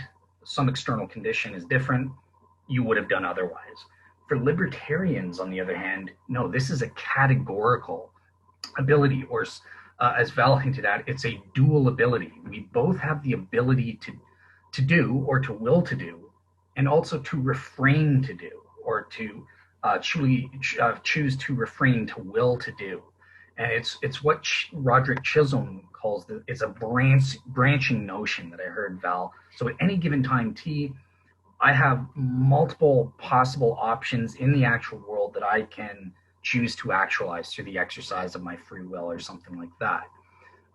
Whereas for Val, no, there is only one possibility. Given the conditions in that causal chain are what they are, it will come out the same. You'll make that choice every time. It's determined in that way or necessitated by those causal things. So that's the fundamental difference in how we see it. And the last question on the ability condition, rather than appealing, obviously I believe in this dual ability based on common sense experience, properly basic belief. But we also have scientific empirical evidence that backs us up. And I'm appealing to the Benjamin Libet experiments here. And usually this is cited against libertarian free will, with the readiness potential feature, that brain state arrives, then you become aware of your intention to lift your finger or not. But because we're probing Val here, I want to raise, actually Benjamin Libet scientifically falsified that by proving that there's this free want phenomenon, another brain state which allows us to refrain, that dual ability to refrain. Even after people have had this readiness potential, they become aware of their intention to lift their finger or not, they have the ability to veto that decision afterwards. So yeah, my question to you, Val, is how does something like the free want ability fit into compatibilism as you see it? Does that provide any credibility for libertarians' notion of this dual ability at all? Well, it's interesting you're citing Libet, right? Because he's adduced as evidence against free will, right? His original experiments. Absolutely, and that's why I'm appealing to him, because that's the common view, but actually his scientific experiments prove the opposite of what determinists want. So that's why it's cool to bring up. Yeah, well, I do remember reading also about that aspect as well, but I'm not recalling all the details, so I don't feel like I can comment really specifically on it. I don't see where I don't see where it's established that there's some contra-causal form of action, and if somebody had actually scientifically established contra-causal action, contra-causal choices, I think it would have been a bigger story than what you're getting. Let me just step in real quick. I'm going to use one of my coins here to interrupt and get a clarification. For Val,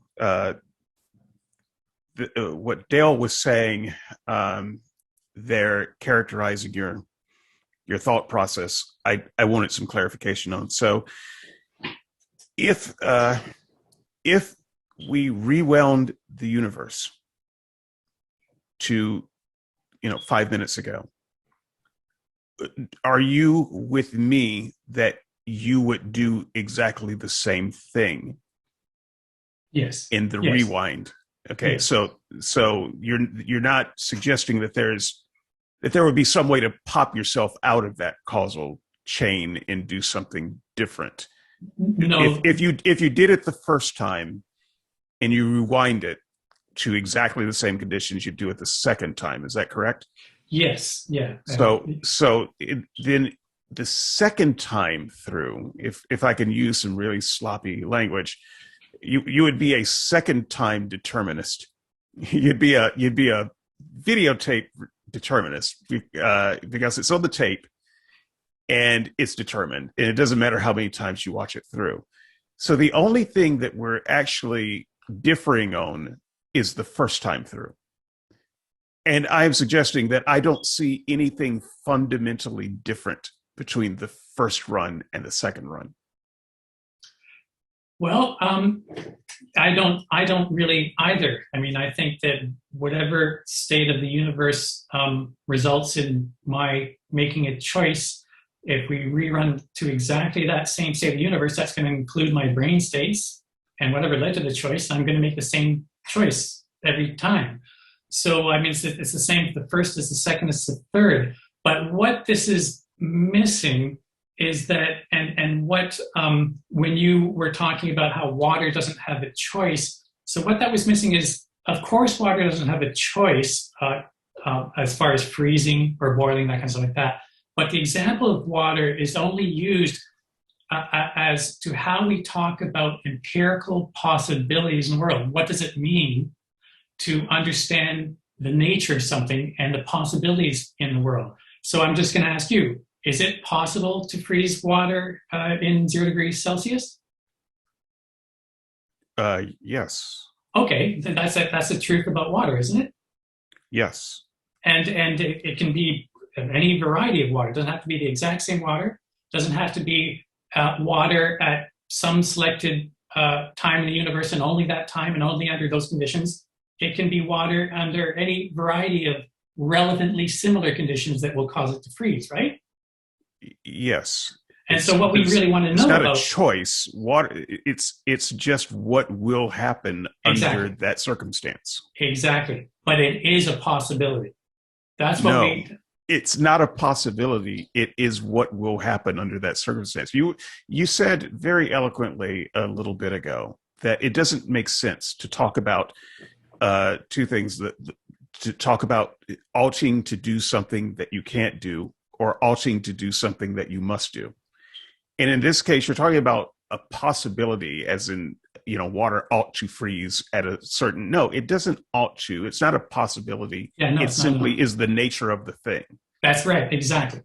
You're trying to describe, if you were to try and describe the nature of water, like say somebody, a science teacher is describing the nature of water, how would he possibly do it without describing the varieties in ways water acts under different conditions? For instance, water, if you place it in 0 degrees, would freeze. Water, if you place it under a certain amount of heat, will boil into vapor, that kind of thing.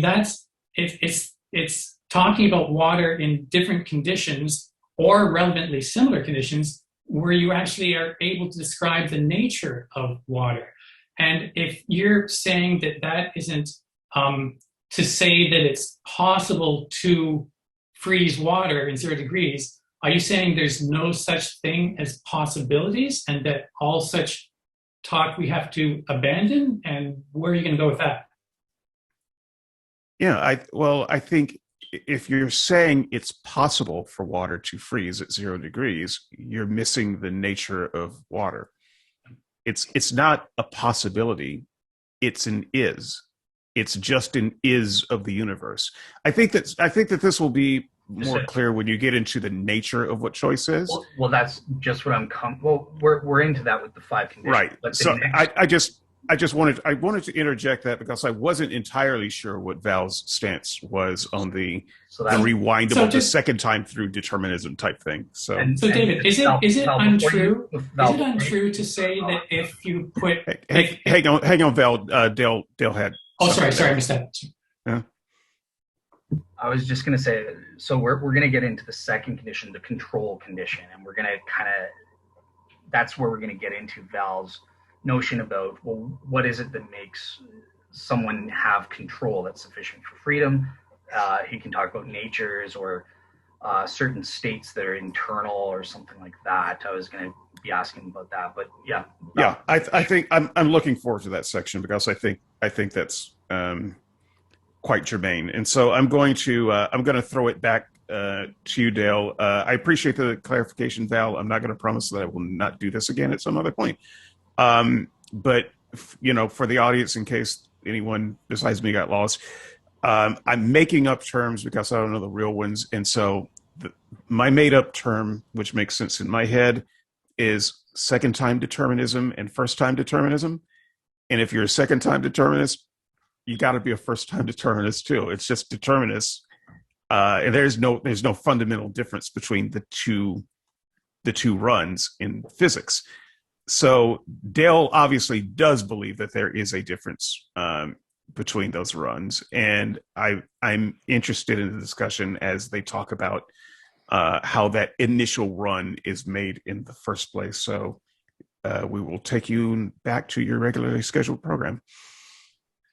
Okay. All right.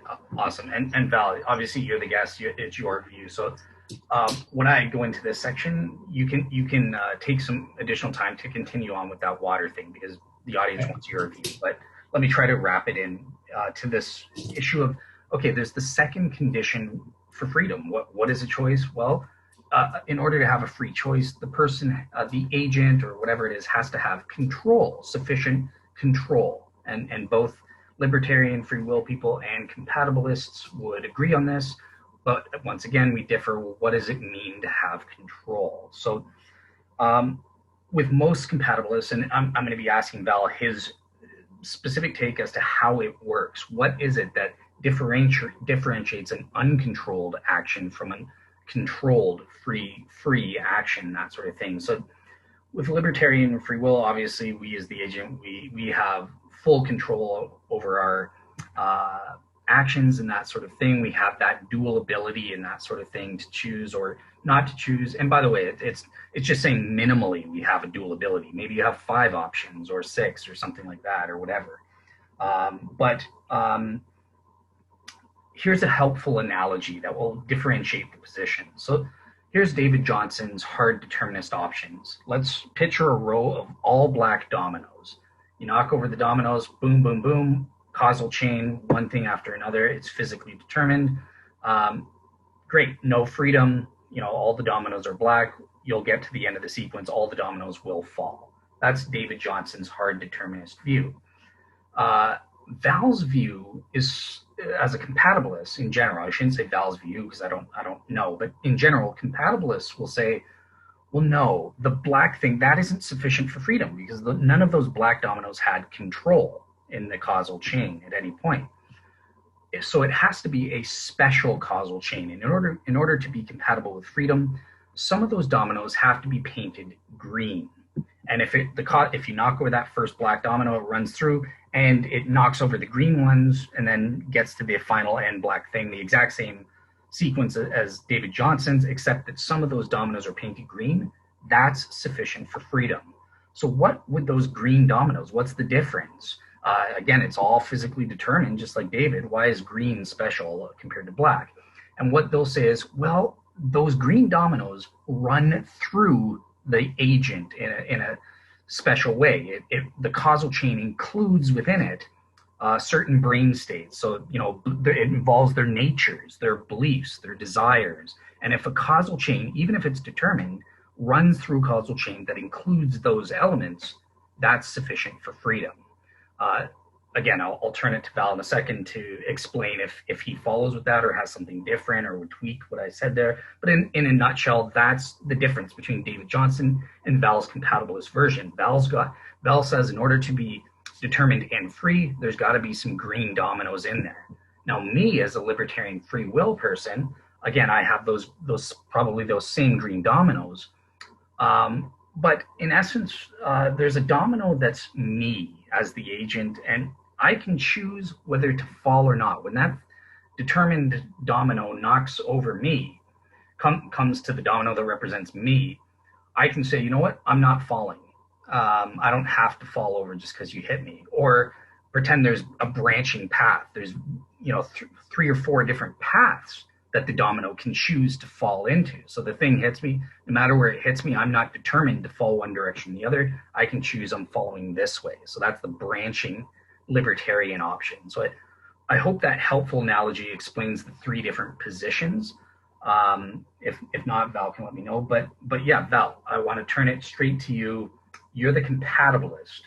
Have I used this domino analogy properly? How does control work? What does it mean for a causal chain to be controlled in a way that's sufficient for freedom in your view? Okay, so yeah, I'd like to get to that. But David, can I ask, is it possible to pause for a moment? Or should we keep going? It is possible to pause for a moment. Is it the red? Okay, so Val, yeah, we left off. I was just asking you about the control condition, and I just gave you a simple, what are those green dominoes under the compatibilist view? What are the internal states, or the internal states that are relevant for sufficient control for freedom in your view? Well, I would say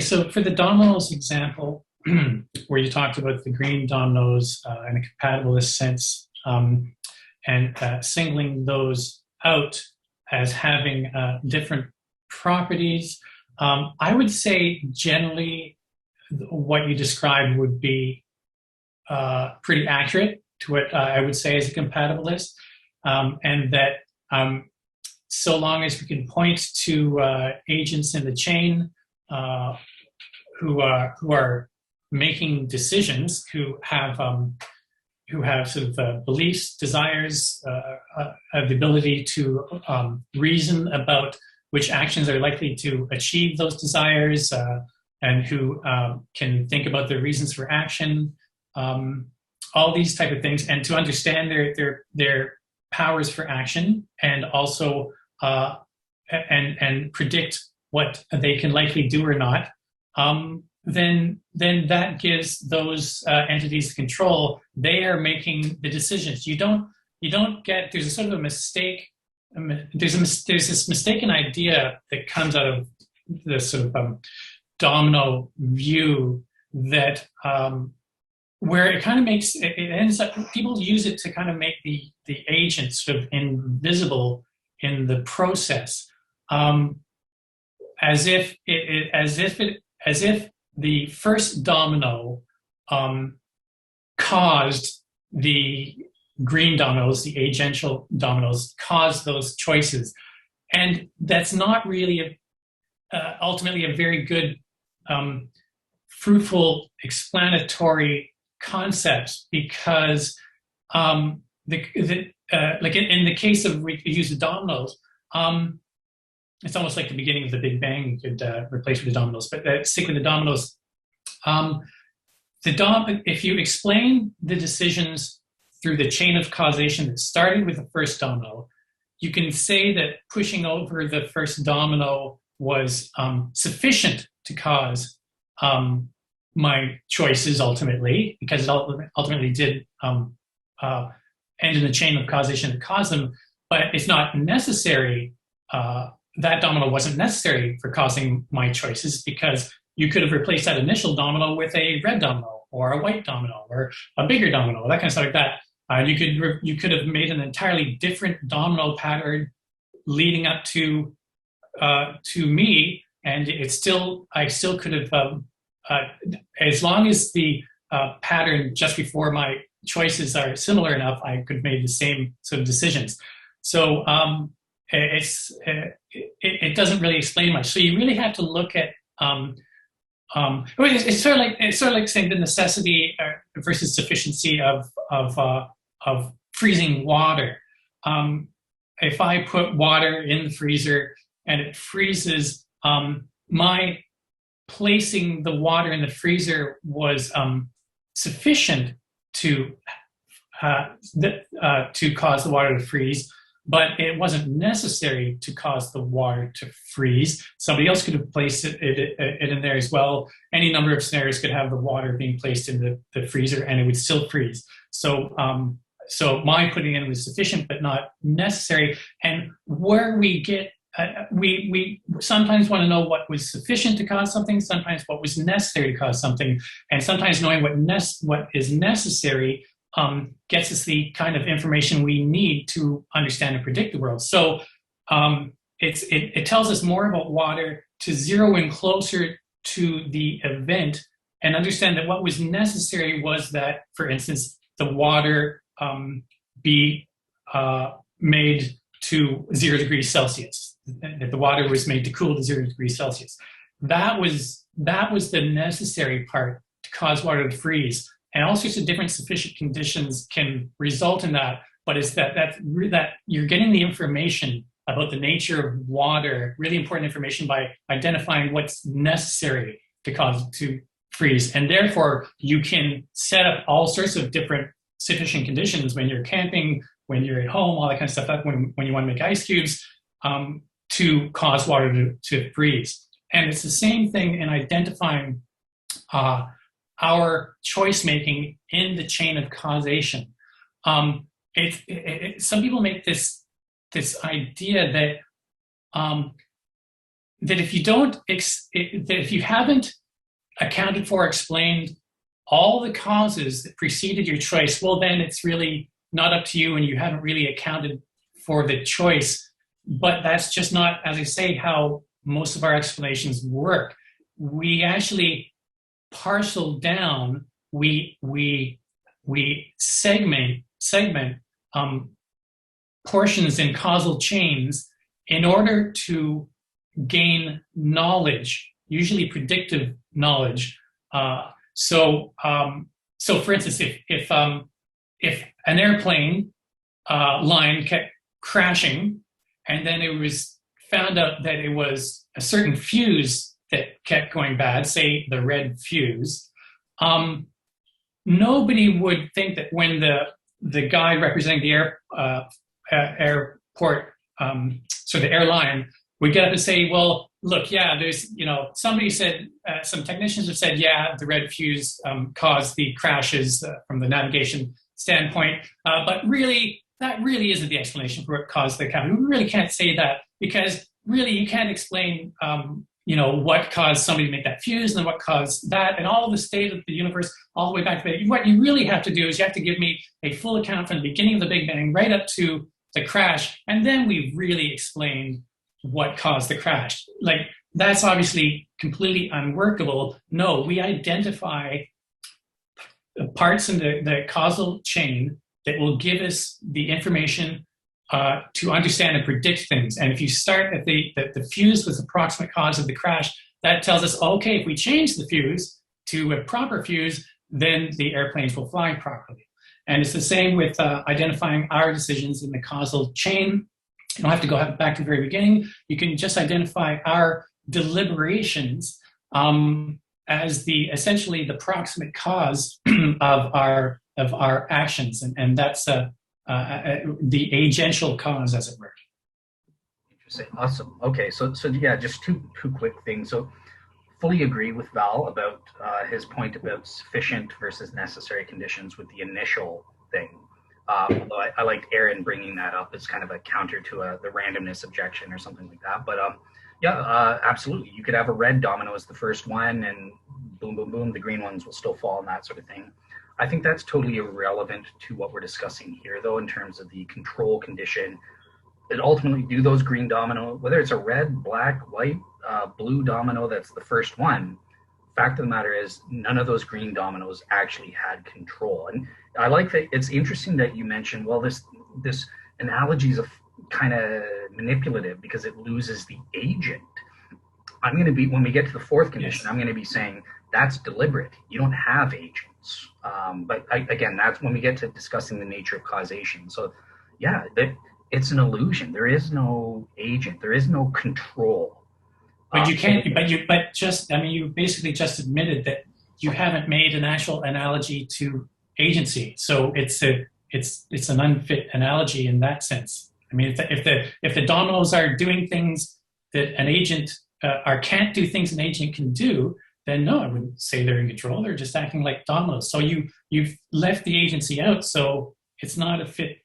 You can't base your conclusion that the determinism means that there's no agency there. So I'm saying yes, you can.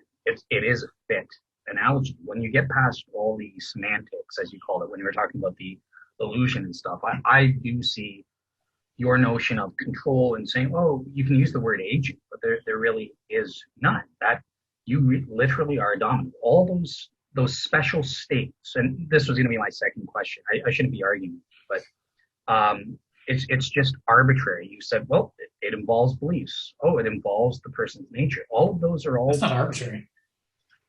That's generally what it means to be an agent. Okay, so let me put it this way. Let me ask you the question. So the states for you that are the green dominoes that have to be involved, that count as sufficiently having agential control, our beliefs, desires, and our nature. Any other green dominoes? Anything else I'm missing there? Or? Well, for instance, physical capabilities to carry out the actions we desire to take, etc. Okay, cool. So why is it art? Why is my question to you is, why these sets of properties? That seems almost arbitrary. What is it if ultimately my beliefs are caused by Alexander the Great's conquest? It's all caused in one kind of thing. In what sense do I have real control over these states? It's not a real control and that sort of thing. So it just seems arbitrary. Oh, well, beliefs, desires, nature, those, we'll paint those green. No, they're really black. They're really black dominoes. So you're doing exactly what I just argued was the mistake. When you talk about, for instance, what was Alexander's conquest or whatever, some state way back in the past being the cause of my decisions, I'm saying no, that actually doesn't make sense. It's a mistake that is similar to the fallacy of composition. So the fallacy of composition is something where you think that something that's true of the part must be true of the whole. So if we have cherry pies, I've used this example before. You have cherry pies, and you say, well, do cherry pies exist? And then somebody says, well, hold on, look through the micron microscope, or the atomic microscope, and all we see actually down here at the atomic level are just little atoms and electrons flying around, and there's no cherry pies down here. Well, what's the expectation that cherry pies must be made of little cherry pies all the way down in order for cherry pies to exist? I mean, that's pretty absurd. You can just acknowledge that it's made of an arrangement of matter and energy, but matter and energy arranged in different ways, basically from their different entities arise with different natures. So, the tastiness of cherry pie, the sweetness, the redness, all that kind of stuff, and you'd have an agent, also experiencing those who are also made up of atoms. But I mean, it's just a fallacy to say that if you go looking down the ontological scale with an arrow pointed downwards, and you say, oh, there's no cherry pies down here at the atomic scale, so cherry pies don't really exist, you're looking at it the wrong way. You got to point the arrow back up to see at the level at which cherry pies exist. And the same thing is happening, I think, when even other people are saying, like, well, look, my choices, I'm in the causal chain and I'm doing some causing of choices, but my choices were caused by this causal chain that stretches way, way back. And so, I can say something like, the conquest of Alexander ended up possibly causing my choices. But what you've done, just like in going down to the level of cherry pies where there's no cherry pie, is you've chased the train of causation back to where there is no me making choices. In fact, there's nobody that could be making the choices for me. The environment is not an entity, it's not an agent. It couldn't make the choice. History is not an entity that can make choices. The Big Bang is not an entity that can make choices. So my choices are not, for instance, chosen for me. And the fact that they're caused or determined doesn't, it's just question begging to say that simply because they're caused or determined, they therefore aren't real choices. That would be question begging.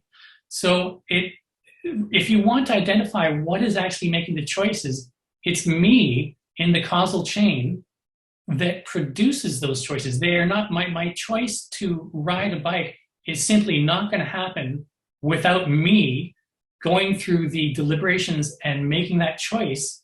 And they are up to me. They're not going to happen. Even if there's a chain of causation leading to it, if you want to understand the choice, you've got to be looking at the point in the causal chain to explain that decision. Awesome, thanks. And yeah, again, sorry, I shouldn't be debating with you because it is about your view and that sort of thing. But that's fine. I did want to kind of highlight there is that difference for compatibilists. Look, and I will back Val up. When I had Chris Date on my show, he said the same thing. He has slight differences as a Calvinist because it was kind of a theological type thing. But he said this domino analogy is totally unfit. He preferred to use the characters of a novel and the author of a novel or something like that to keep this agent involved type thing. Again, ultimately, I don't think it's a mistake. I just disagree with Val. I think it ultimately,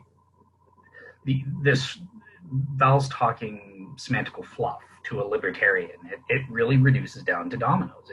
It's that simple. But am I committing this fallacy? Are libertarians committing this fallacy for Val? So that's what the audience should be thinking about and assessing. So Dale, can I just say, a lot of people try and describe this the way you did as just semantics or even semantical fluff, as you're saying. Yeah. But it's not. What it is an argument of consistency. It's not simply making up concepts to save an idea of free will. It's looking at how we actually reason about the rest of the world and noting what the implications are for how we reason about ourselves. So I'm making an argument for empirical consistency. If you can demonstrate that you can freeze water by putting it in a freezer, I can demonstrate that I can lift my arm by lifting my arm. Gotcha. Yeah, and it does, and it's not and cannot be dependent on being able to do so under precisely the same conditions and time. Even Christians never actually can run that experiment for all the normal empirical entities that you're interacting with.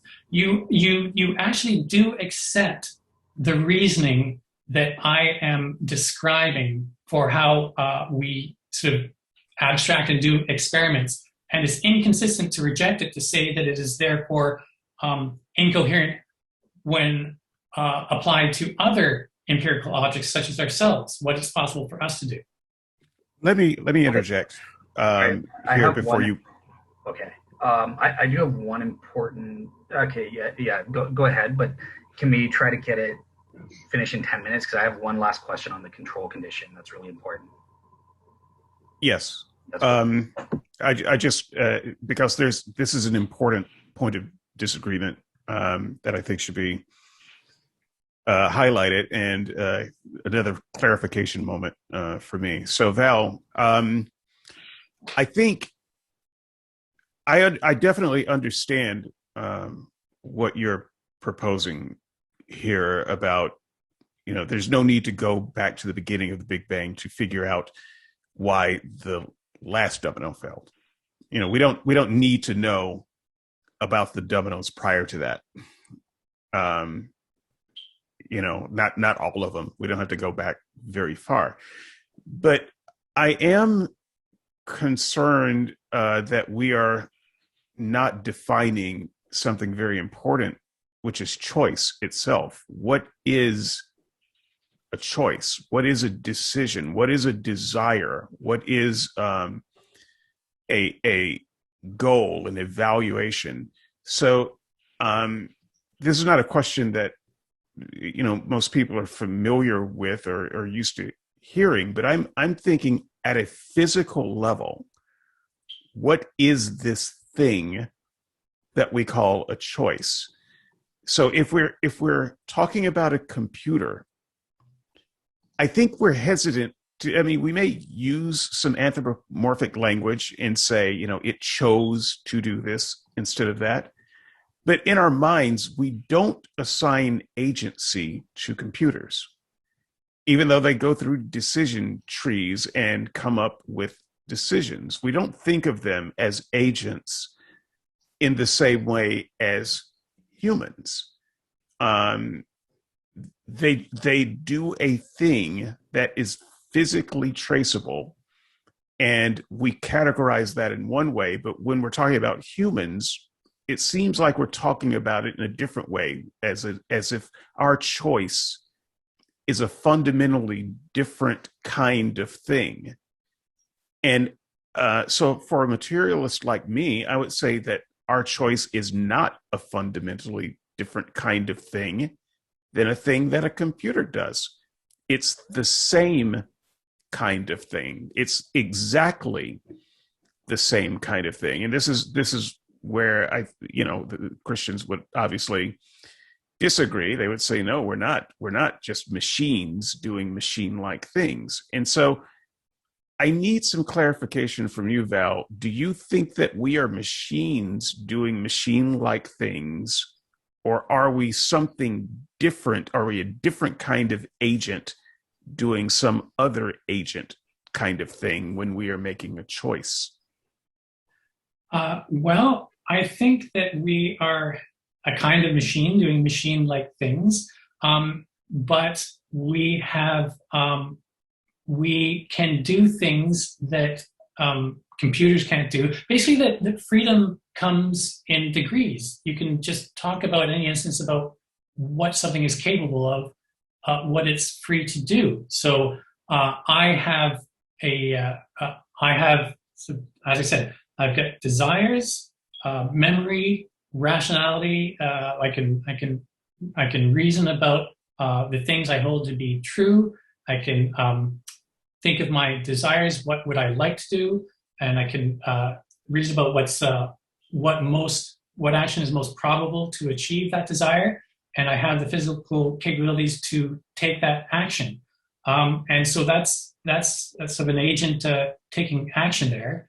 I have a degree of freedom about things that my computer in front of me doesn't. Like, I can get up and walk out of this room. That's a type of freedom. That's a capability my computer doesn't have. And I could also choose not to. So I have the option to walk out of the room or not. And I can base that on my surveying my desires and my beliefs and what action is most reasonable to take to fulfill my strongest desire. Okay, but do you acknowledge at least that those things that you talk about are just electrical impulses in the brain and nervous system? Yeah, and you can talk about computers having degrees of freedom too. I mean, some computers have more capabilities and more degrees of freedom than other. So the fact that we have a more sophisticated neural net doesn't change the physicality of what's happening. Right. Okay, so that's fine. Then I understand where you are, and our ideas align there. I know that Dale is going to get there. Dale, I promised it would be less than 10 minutes, and so I will go back on mute. Thanks. Awesome. All right. Just so I know, because we're only on condition 2 of 5, are we limited in terms of time? Like, should I be rushing a bit more? Or? How are we doing, Val? Like, obviously, me and David go along. It's all on you. Like, Oh yeah, no, I can keep going. My voice is starting to get to go a little bit, but I'll let you know when I got to throw in the towel. I'll try to interject less too, but I can't promise because when something needs clarifying, I got to do it. Okay, so I'll try to rush a little bit more on mine. Right. So last question. Go ahead. Control condition, Val. So great, grand, and groovy. Let's pretend everything you say is true. Big problem for you compatibilists that secular philosophers refer to as causal deviances. You're familiar with that, I take it, or?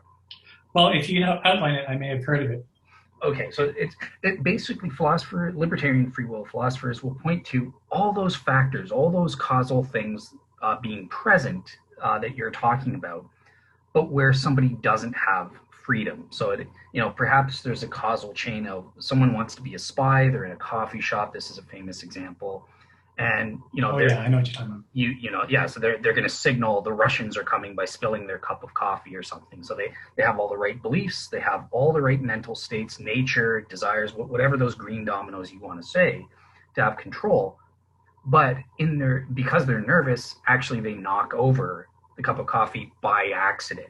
So this is called a causal deviance. All the factors that Val's saying are sufficient for real control, for control of freedom, are present, but yet that wasn't a free choice. He knocked that over by accident. So yeah, I just wanted to get your take on causal deviances there. Well, yeah, so I would say in knocking over something by accident, it doesn't represent the person's desire. So it's not it's certainly possible, but it's not the type of that it doesn't represent what he desired to do. I'll just say what we can. Sorry to interrupt. In this example, no, he was desiring, he was intending to do it, but it's just before he could purposely. Yeah. Sorry. I see. Okay, sorry. So right. So in other words, he intended to knock over the cup of coffee as a signal, but as it happens, he sort of knocked it over, not due to a direct deliberation, but by mistake. But it achieved the same thing that he desired. Is that basically it? Exactly. Yeah. Yeah. So my sort of just concern there is just asking questions like, was he capable of knocking over the coffee or not? You want to say was that up to him? I would say that just on its face, it doesn't seem like it would be a mistaken action would be up to him. It's not how he planned it. It's what he wanted to do, but not how he planned it. All right. Okay. Awesome. All right. Cool. So I'll move on then, just to make sure. So the third condition for freedom, what does it mean to make a free choice, is called the rationality condition. Once again, actually, there is some disagreement here. So, Val, I take it as a compatibilist, you would say, yep, there's definitely got to be a reason or rationale for every free choice and that sort of thing that people do. Libertarians, for the most part, agree with this. I do.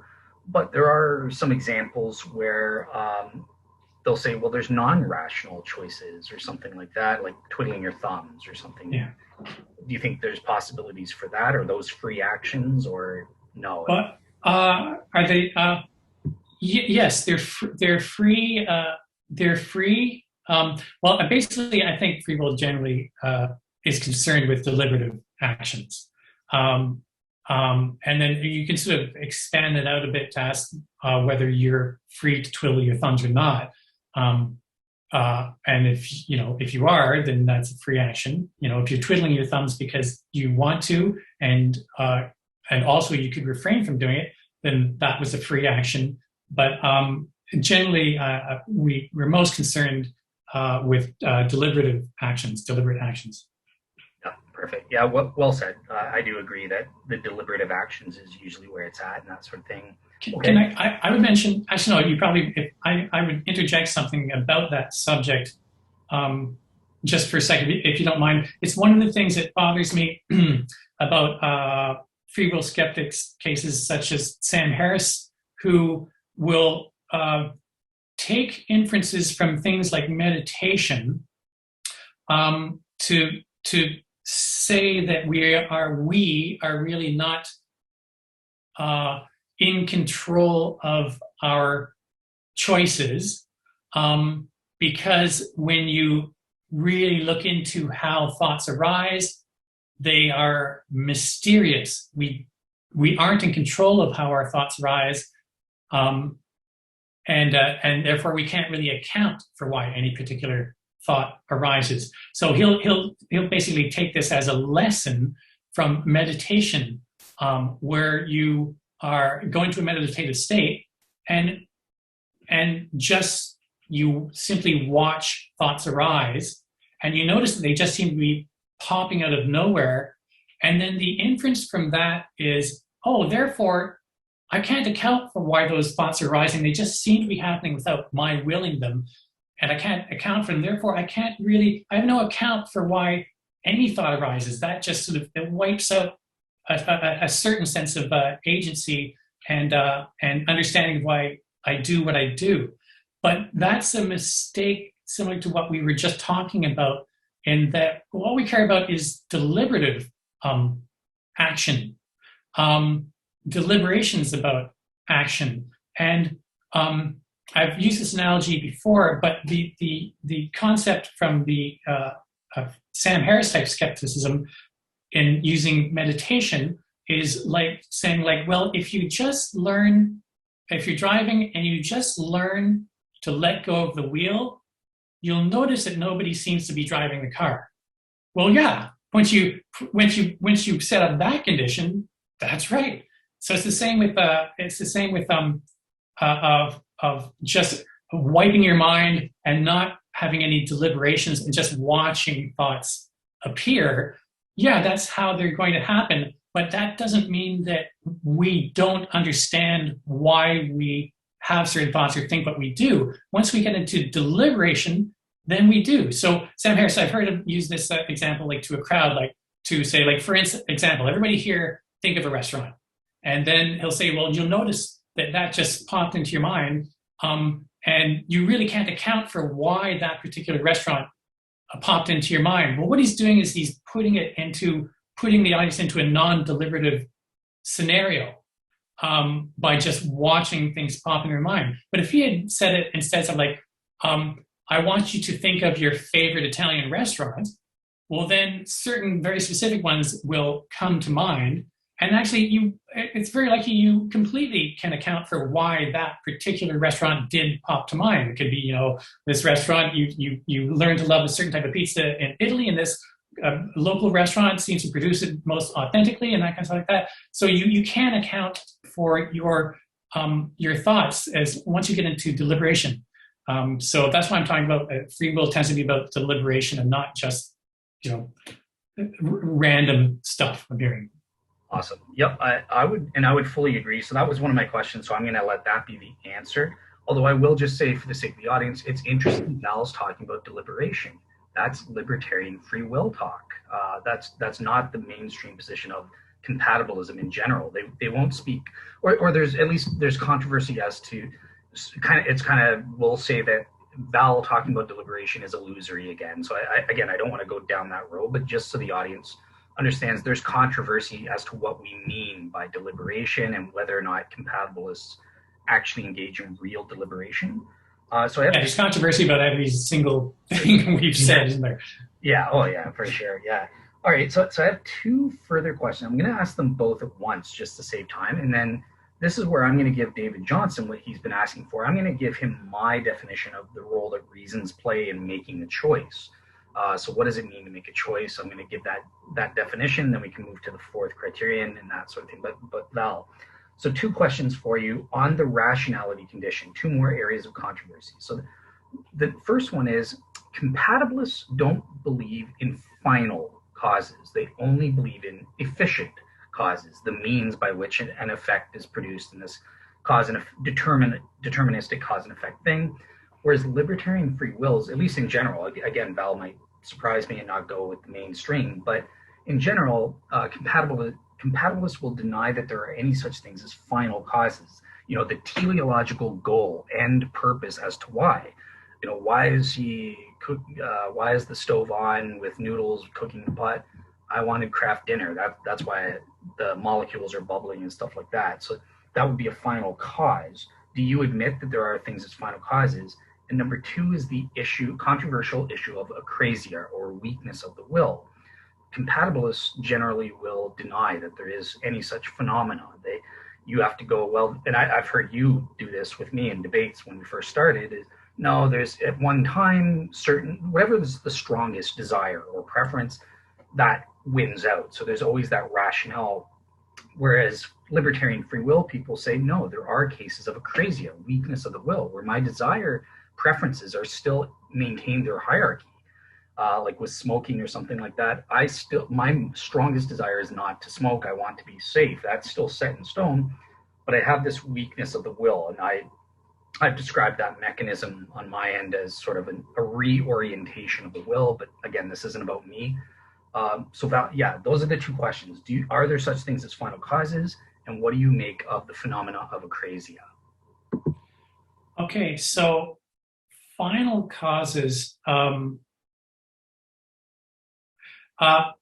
Well, okay. When I hear final causes, I tend to start thinking of Thomism and that kind of stuff. But I think I could say, I don't think there's a final cause in the sense of, the God being, having a teleological direction for everything for us.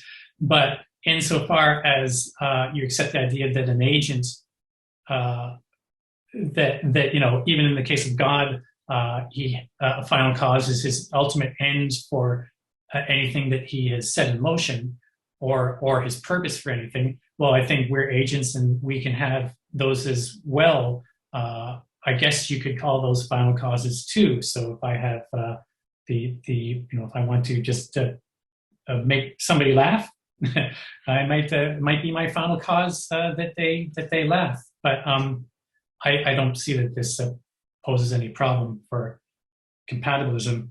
And as far as the weakness of will, I have no problem actually with the idea of the weakness of the will, but it would be in a relative sense, and I think it's helpful to think of it in a relative sense. There's no absolute weakness of the will, as you said. Generally, some will or some desire is going to win out, and we are always in deliberative actions acting on one or more desires. So we always have at least something strong enough motivating us for any deliberative action.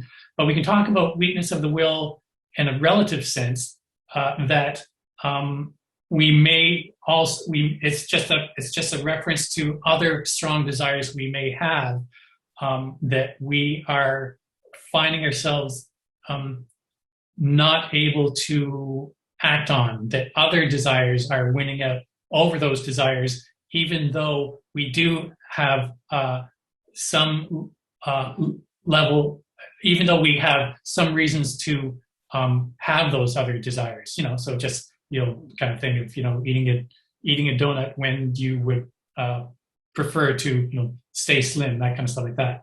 You're always going to be acting on a desire, but it does make sense to say that you have a weakness of the will in the relative sense that your desire to eat the donut won over the other thing you also desire, which is to stay slimmer. So in a relative sense, I'm fine with the weakness of the will. Awesome. Yeah. Okay. Yeah, because I want to make sure David has enough time to control the show and probe both of us or do what he wants to do with the show. So I'm fine. Don't worry about me. I would like to go back to something with you, David, unless you want to bring something up. Look, I'm here to be a sounding board. Okay. So bring it. But yeah, Yes. I'm fine with the way the show's going. I find the conversation fascinating. Yeah, sure. And I appreciate Dale being hammered on very much by all your questions. So no, it's been great. And no, I'm being respectful too. I'm not trying to, hopefully not coming across challenging. I want to address challenging issues for your view and see how you respond and that sort of thing. So yeah, and I think you're doing a great job on that front there, Val. So one thing I promised David Johnson. Sorry. I think Val had a question for me just before you get there, Dale. What can I do for you, Val? Okay. Actually, Dale, do you want to get to your promise? I want to make sure you get in whatever you had planned. I was just going to read off my definition of what I think a choice is, because sure, great.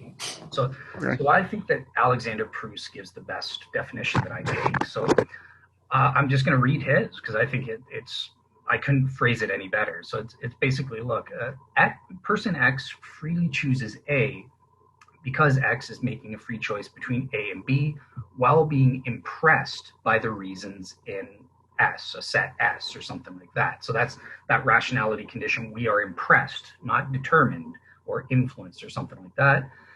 So he says, on my hypothesis further, had the agent chosen B in this set of circumstances, the agent would still have been impressed by the reasons in S, but the choice of B would have been explained by X's freely choosing A between A and B while impressed by the reasons in T, where T is a set of reasons that favor B over A. So last sentence, I promise. Moreover, in the actual world where A is chosen, the agent is also pressed by T. However, in the actual world, the agent does not act on the impressive reasons or exercise their will on the impressive reasons in T, but on the reasons in S. And this gets into my notion of acrasia and how we choose to orient our will. So I mentioned Dr. Tamar Shapiro, and I think I'm going to post up her book on free will. It's a fascinating read. I don't agree with everything she gives here. I've Christianized and modified her ideas or simplified it a bit, but I think it comes down to this orientation of the will. We maintain our preferences in terms of desires. There is no reordering and that sort of thing. And reasons we can orient our wills towards by our own free choice to certain reasons, and then we make the free choice accordingly and that sort of thing. But it's where I would Tamar Shapiro would more say, we're not freely choosing to reorient our wills. She thinks, has this kind of weird idea where human beings are dualistic in their minds. So they have their civilized brain and they have their animal brain. The animal brain sees the world as simply teleologically infused. You know, a cat sees a couch. It doesn't see the object itself. It sees that scratchy thing. I don't know how to describe it properly. Or it sees a cake, chocolatey, to be eatenness. They see like purely teleological refuse. So that when someone commits acrasia, they are retreating, letting go of their burden of freedom and retreating into this animal mind. And she says that's determined. I would say no. First of all, there's no animal mind, but they're reorienting their will, and that's a free will choice towards a set of impressing reasons, one or the other, and that helps to explain their choice and addresses this randomness objection to a point. Obviously, Val's going to say, yeah, but it just kicks it down. What explains you orienting your will one way or the other and that sort of thing. But yeah, I just wanted to say that because David was asking for that all throughout the show. So I would use Alexander Proust's definition there. That was not okay. I think I have enough on my hands just trying to explain what I mean. So I'm not going to, challenge into that. Okay, yeah, sounds good. I'll leave it. All right, I will. I think that's a fine definition if all we care about is intuition. So, yeah, intuitionally, that's what we all mean by choice. But when I ask the question, I don't really mean intuitionally. I don't mean what it feels like we're doing. I mean what is physically actually happening. What is this thing? The ontological nature of the thing that we call a choice. And so I don't think that really gets at the bottom of that. And I have some thoughts that I'd like to share later on this subject, because I think it's going to come up in your conversation. Let me just preface it with this. I think sometimes the word choice in a conversation like this is misleading and maybe just an accident of language. I think that a better word might be motive. What motivates a ball to roll downhill? We can talk about that, a motive force. We wouldn't say, why did the ball choose to roll downhill? We could talk about the motivation that got the ball rolling downhill. And so when it comes to moral failures, I don't think it's helpful to say, well, you chose this one moral option as opposed to another.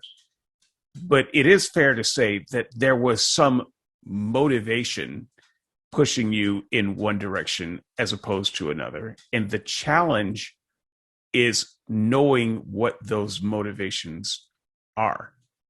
And I would say that that is the black box, ultimately, that you don't know what those motivations are. You think you know what those motivations are. You think you are going through all of the options. You think that you believe that option A is the right thing, but you do option B anyway. Well, the fact that you did option B means that there was some underlying motivation pushing you toward option B that you simply don't have access to. And you are not, in fact, in a good position observationally to say that you chose option B as opposed to chose option A. All you can say is that there is a motivation that pushed you toward a thing that consciously you might say, that's not the way I would want to go. But there is some underlying motivation that pushed you there. And so I don't think that you can call it a moral failure because you made the worst choice. You actually made the best, quote unquote, choice you could because you are following motivations that you could not resist. And so I think we will get there, like I said, but that's kind of a preview of some of those thoughts. And I think part of the problem is just linguistically, when we call everything a choice, that means something in the vernacular that I don't think it means in this discussion. All right, cool. Thank you for that, David. All right, cool. So I'm almost, believe it or not, I'm almost done, and I can pass the reins back to David to probe Val or me, whatever he wants to do with what we have left of the show. Sorry, it's taken way longer than an hour. But okay, so Val, the fourth condition for freedom is about the nature of causation. And if you remember when we addressed the control condition, you were saying, but you're losing the agent with these dominoes. I'm saying, yup, you're darn tootin' I am, because the nature of causation. And this is a difference in the main. So Val is supposedly a weirdo as a compatibilist, because the mainstream views, if you're a compatibilist, you only believe in event causation. One event causes another, and blah, blah, blah. And this is what a hard determinist like David Johnson also believes in, and that sort of thing. Whereas it's libertarian free will advocates that say, like Chisholm, who say, no, there is agent causation. We are an unmoved mover, a prime mover within the causal chain. That Val called that a miracle and stuff. And yes, that's proof. We have supernatural proof every day when I make a free will decision on libertarianism and that sort of thing. and the dualism interactionism problem and stuff like that is proven right there from our experience on libertarianism, right? So this is a fundamental difference, at least in the mainstream philosophers and in general. Compatibilists have to deny agent causation. Now, Val, you're not doing that, which is surprising. So do you want to maybe just sort of speak as to this issue? Because I've always heard it as, no, on a compatibilist view, if somebody raises their hand to vote or something like that, no, really, the libertarian just says, well, Jones rose his hand.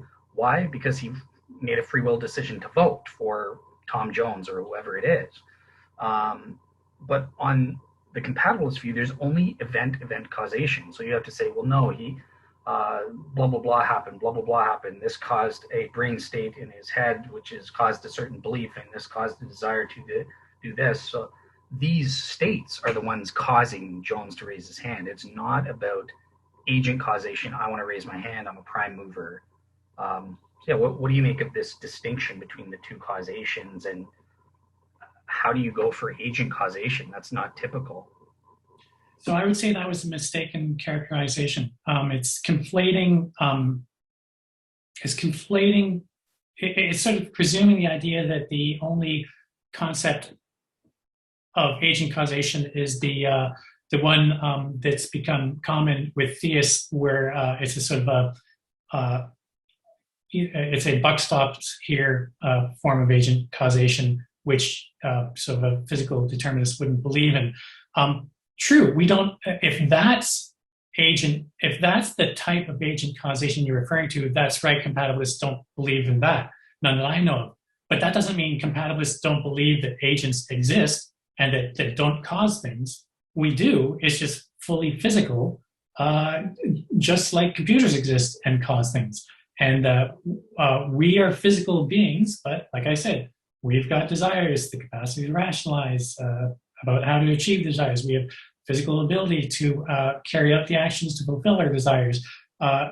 It's all physical, and we are agents, and those are agential causes. It's my choice was caused by an agent. It's just not a magical version of agency. Did I miss anything there? Did I answer all the questions? One last one, if that's okay. And Sure. I hope you're enjoying this. Sure. Yeah. Okay. Okay. So I was just trying to. Okay, I can't leave. So I was wanting to. So the last condition for freedom, the fifth and final one that differentiates libertarians and compatibilists, is the issue of kind of piggybacking off of this. So Val is saying agent causation. That's not just for libertarians. Compatibilists can get it too. Great. Well, now we have a challenge. Well, what does it mean for a person to be an agent? And there's a fundamental difference between libertarians and compatibilists. I think Val might surprise me and go the libertarian route or something. But again, persons on the compatibilist view in general are seen as just a series of events or a causal chain. This is the causal theory of action that philosophers of action lay out and stuff like that. And that it sounds to me, for the most part, Val is going along with that. So here's the fundamental difference here is that compatibilists tend to see people, especially with Val, who's a physical determinist. He just said people are physical things. So that means there are different, what is the nature of a thing? And there are three types of things in ontology. There are heaps. Obviously, persons are not heaps, right? That's a heap of sand or a heap of salt or something like that. It's very loose kind of unity. The second type of thing that has a unified type of thing is a property thing. And this applies to physical things and stuff like that, physical brains, our universe. And then the final thing is the substance, a substance. Now, as a physical thing, Val, and just like compatibilists, would have to say, well, people are really property things, just like your table, just like blah, blah, blah. Obviously, there's differences, but I mean, in essence, they're property things. They're not substances. Libertarian free will people go for substances. And I wanted to put up a table, but I don't know where I have it electronically. I have it in my book. I don't know. So I'll just read out some of them. So for example, a property thing requires two categories to classify it. So for example, a car is not a car, it's shaped metal at its essence. Whereas substances just require one category to classify them. Fido is a dog, Jim is a human, whatever you want to say. Another difference here is that, well, how do property things derive their unity? Well, physical property things derive their unity from an external principle in the mind of a designer. And again, I'm not talking God here, but I'm just meaning any designer that artificially imposes that from the outside. Or two, contingently entering into a set of external relations from a whole. Whereas substances, they're different. They derive their unity from their own internal essence or nature, which serves as a principle of unity from within the substance. I've got about 4 more. Should I read through these or just summarize with one more? Here's one last one. So, okay, another difference between property things and substances. Property things, their wholes have no new properties, not in parts, except, that's not the one I wanted to. Okay, so, here it is. Parts are metaphysically prior to the whole with property things. The existence and nature of the whole depends on their parts and or their relations. With substances, no, it's the opposite. The whole is prior to its parts, so that the parts are what they are in virtue of their function within the whole. And that's what informs or employs them and that sort of thing. Like I said, there are 3 other distinctions. I'm not going to get into it unless Val wants me to. But my question to you, Val, is that compatibilists seem to be saying that persons are property things. They're physical property things. Their brains, whatever it is, they're not actually substances in their own right. And true free will seems to presuppose that people are substances. At least in the literature, that's been the fundamental debate. So, yeah, what's your take on that issue? I'm not sure. I might not have followed how that actually bears on a problem for compatibilism. I think maybe this doesn't get directly to your question. I think the idea that things have natures seems to be a pretty necessary assumption, and a nature is I guess what it is to sort of be enacted in the world, and you could even say that to have a nature is to exist, and so we want to understand the nature of things in the world and the nature of ourselves. That's what the project is for our actions in the world. But when it comes to what you just described, the difference between the substance, etc., I think I just didn't follow how it bears either way. I'm sorry. My brain is starting to fry, but that's where I am. I'm sorry. No worries. No, thank you. So as promised, that's it for all my questions. I managed to get it out way longer than an hour, but yeah, David, I'll turn it to you to take the reins of the show and finish off with. Well, look, obviously we're not going to resolve all the questions around free will today. So if we find that there's a big bucket of stuff that wasn't touched, maybe sometime in the middle of next season, we can touch it again. But let's talk a little bit about agency, if that's okay. And I want to address this to both you, Dale, and you, Val, if you don't mind. So when you say agency, and you both agree on the term agency, are you thinking that it has to have a certain level of complexity before it's agency? So you would both say that humans have agency. And I'm going to guess that neither one of you would say that a single-celled organism has agency. So is there some place along the taxonomical scale where agency exists, where it begins or not? What is the level of complexity that we're talking about? Well, I think it sort of generally speaking, classically, the idea of an agent is just a being with the capacity to act. And some have sort of applied this to sort of almost anything in the world, entering into a relationship with anything else and sort of being moved by it. So in that sense, molecules are agents, trees are agents, that kind of stuff in a sense. But the type of agents that I'm concerned with are agents that we associate with a personhood.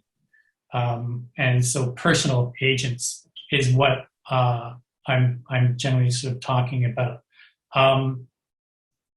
There are degrees of freedom. Non-agents can have degrees of freedom insofar as it's possible for them to do one thing or another in relatively similar circumstances. But if we're just sort of talking about human beings, we're talking about a personal agency, and I would just repeat the whole thing about desires and reasons and actions and that kind of stuff. Okay, would you say that apes have agency in the same way? So that's almost like the same type of question as morality. Do apes have morality? It's since on this account it could come in degrees. You could it may be the case that apes are agents, so long as they seem to actually have desires and seem to have ways of reasoning about how to achieve their desires, seem to be able to take an action or refrain from actions. Insofar as they have those abilities, I would say that they are agents. It's just an empirical matter of whether they do, in fact, have those abilities. We can't always know if something has agency just as a practical matter, but that's a practical matter. Dale, do you believe that all agents are morally culpable? No. So I agree fundamentally with Val. The agency and/or agents in question are ones that would be free agents, or in the case of morality, a moral agent. And these typically only refer to persons, beings that have faculties sufficient for personhood. So if you're not a person, which a chimp or an animal is not a person in my opinion, then they're not free agents. Well, let me just stop you there. What stops a chimp from being a person? It doesn't have a moral conscience. It doesn't have sufficient... That's circular. If you're saying that free agents are moral beings, you can't then define it with itself. What stops a chimp from being a person? You asked me about freedom, right? What stops it from being a free agent? And essentially, it doesn't have faculties sufficient for libertarian freedom. That's why it's not. Animals don't. Can a chimp choose to do something that other chimps would think is wrong? Morally wrong? No. It would be... Well, just wrong. I don't even want to clutter it with morally. Just wrong, socially wrong. All chimps are in this brood are supposed to go to bed. When the full moon is out. This chimp decides to stay up. Is a chimp capable of making that decision or not? I don't think in the way that you're talking about it. So no. Okay. So Val, do you? Okay. I'm gonna come right back to you, but I'm trying to compare and contrast the differences. Val, do you see that the same way that Dale sees it? Oh my gosh. That a chimp could not make a socially wrong decision. Oh, a socially wrong decision. Oh, okay. Yes. I thought you were saying, could a chimp make a free action? And then it is a free action, but it's a free action with consequences that the chimp well knows. The chimp knows if you do this thing, this happens. If you do that thing, that happens. And that thing may not be good for that other chimp, but it's good for me. Can a chimp make that decision? I think a chimp can. Right. So you're asking. So it sounds like can a chimp make a moral choice? Not just a free choice, but a moral choice. Right, but I'm trying to avoid the word moral as much as possible because I think it muddies the water. It's a choice and you can say it has moral implications or not, social implications. It's the implications of whether society considers it a wrong action or a right action. Can a chimp do that? And if a chimp can do that, then it's an agent like humans and subject to all of the same things that you would say a human is subject to. If it can't do that, then I want to know the difference between that chimp and humans. Okay, I think I can help you then. Okay, so once again, on my account, it has to do with powers in the world, what you can and can't do, what you can do, what you can refrain from doing, that kind of thing. So let's take a chimp action of a chimp hitting another chimp. And maybe it's because, so chimp A hits chimp B. Why? Because chimp B stole chimp A's banana. Now, then we can ask the question, first of all, is that a free action in the sense of we can see that the chimp A has the ability, the power to hit the other chimp. Does it have the power to refrain from hitting that chimp under those type of conditions, similar conditions? Or is it always going to reflexively react by hitting the other chimp if that chimp steals its food?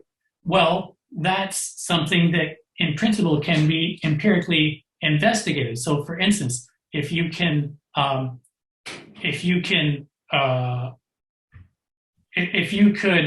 essentially sort of start to teach a chimp to not hit another chimp when it takes the banana, then we can show that it will have and it can actually refrain. Then now it has the ability to refrain, and it's not reflexive.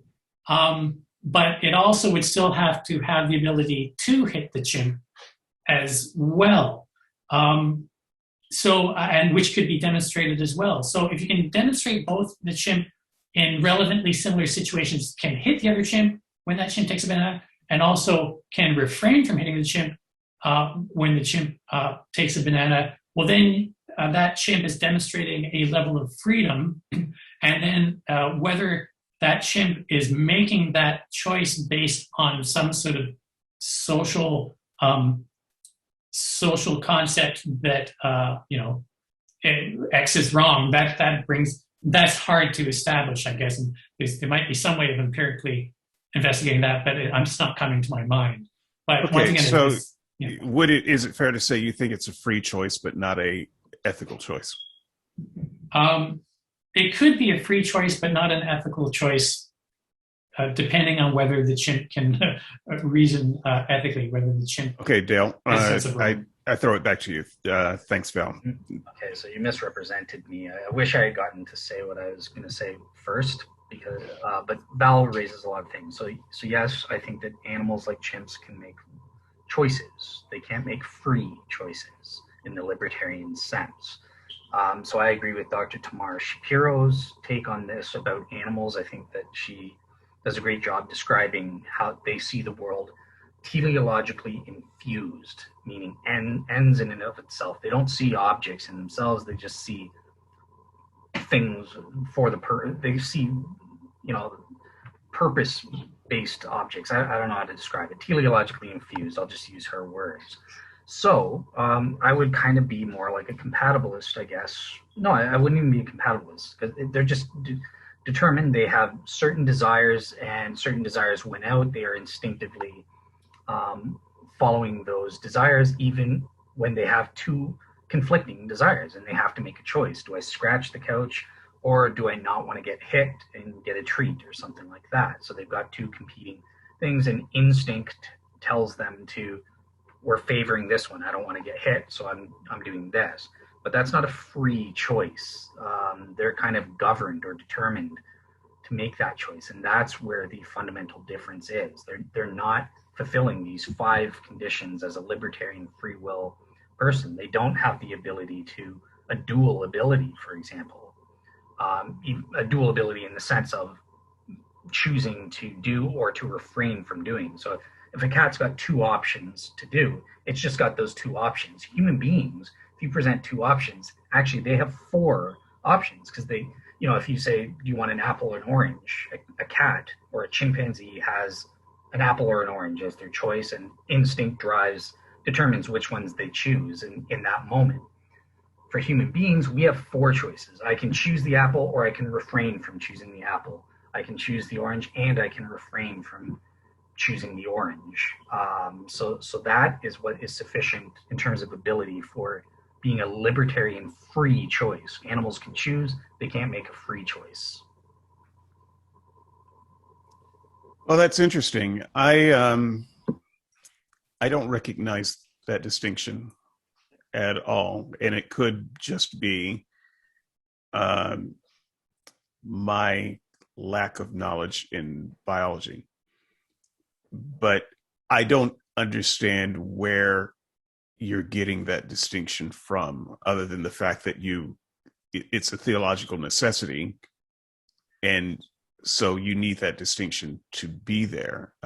So when I observe human behavior, for instance, especially in some of the, dare I say, less tame neighborhoods, what I see are people acting instinctually. I see them acting like animals, extremely like animals. I don't see any higher reasoning in some places. It's hunger, it's lust, it's sleep, it's anger, it's retaliation. It's it's all of those things that you would see in a chimp community, not very much more refined than that. I guess so where do you see evidence of this refinement that makes it of a different kind? So yeah, I would just say that there are, of course, examples. Human beings, just because we're capable of free action doesn't mean we always exercise our libertarian free will. There's plenty of examples. Like I said, I pointed out an example of people. The videos weren't posted, of course, but I sent videos of people acting like savage beasts, attacking an innocent Christian preacher just for preaching the gospel message, and they didn't like it. So yeah, I think they were acting a lot instinctually, like barbaric animals in that moment. And that's no, but that just because I said that they're acting like savage beasts and they're behaving instinctually, that doesn't mean that they're not human beings that have the essential faculties sufficient for free action if they chose to exercise those, but they didn't in that moment. So it's. But I don't. I'm having a hard time seeing this outside of you just claiming that it's happening. So, for instance, if we're talking about chimps, we can teach chimps sign language. We can teach chimps social behavior. Make this choice instead of that choice in this situation. And what you would say is, well, that's just training. That's just us training behaviors.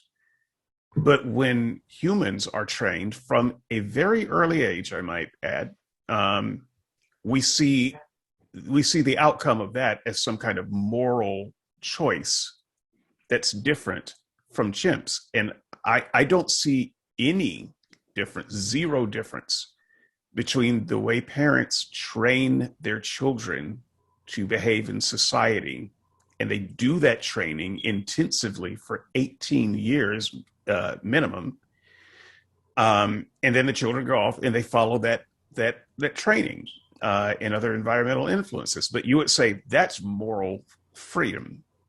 That's a free agency. But if you train a chimp the same way, and they have similar outcomes, you would say, well, that's just them following training. Do you see the part that I'm missing here? I don't know how you make that leap that there is some kind of difference. Okay, so I think it can be scientifically proven. We've proven scientifically and empirically that human Back in a moment, boys. Sure. have the free want phenomenon. To the best of my knowledge, animals that have been tested do not have that. That's that dual. I'm sorry, they don't have what? Go ahead, say that again.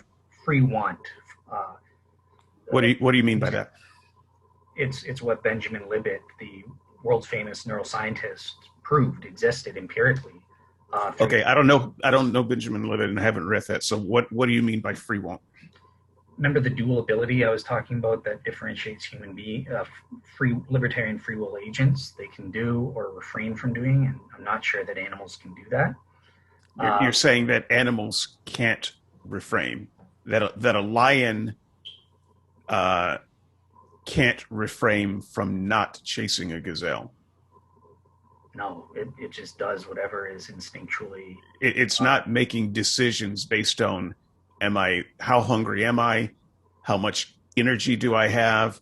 Is this injury that I have healed enough for this? You're saying it's not making decisions? Yeah, it can't deliberate and it can't veto. So it's not deliberating any of those things. No, not in the truest sense of the word, right? It Then can't. I don't understand what you mean by the truest sense of the word. They're clearly deliberating those things because lions don't, in fact, run off and chase every gazelle that passes. Prove to me empirically that lions have the free want phenomenon. Then we'll talk. Until then, you're just talking. Well, prove to me that there's a such thing as a free want phenomenon. Okay, I cite the paper on my website by the peer-reviewed science journal. Val, am I making up Benjamin Libet? Am I just making stuff up? Did he do experiments? I think Val had to step away. Oh, okay. I don't know. Like, you'll have to do a Google search. I mean, like I said, I'm not making this up. Well, okay, it doesn't matter if you're making it up, but I also don't see that someone else isn't making it up, and so you were not explaining how this is different in animals versus humans, except by just saying it is. And that's not good enough. If you're saying that there is a fundamental difference between an animal, training an animal and training a human, but that the outcome of the human is that we are free agents and the animal is not, I don't understand that. Why bother training the human at all? Why not just our free agency take over? No, we have to train humans to be something other than their base animal instinct, in the same way that we train pets. Otherwise, dogs, or otherwise they'd be wolves.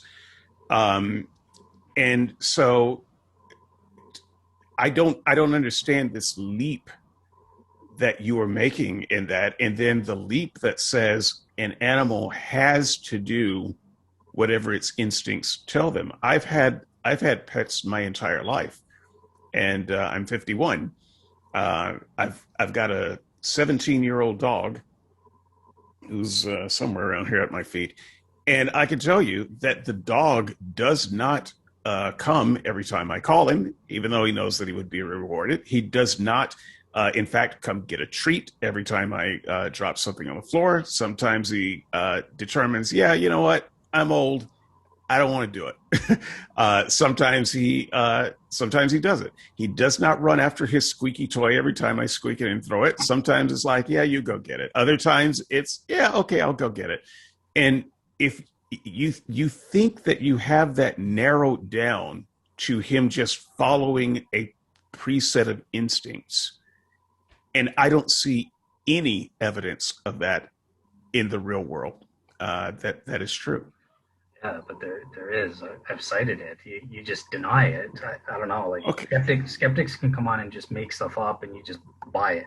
But if I cited it is not actually an explanation for anything. You can also cite experts, proving that there is a soul.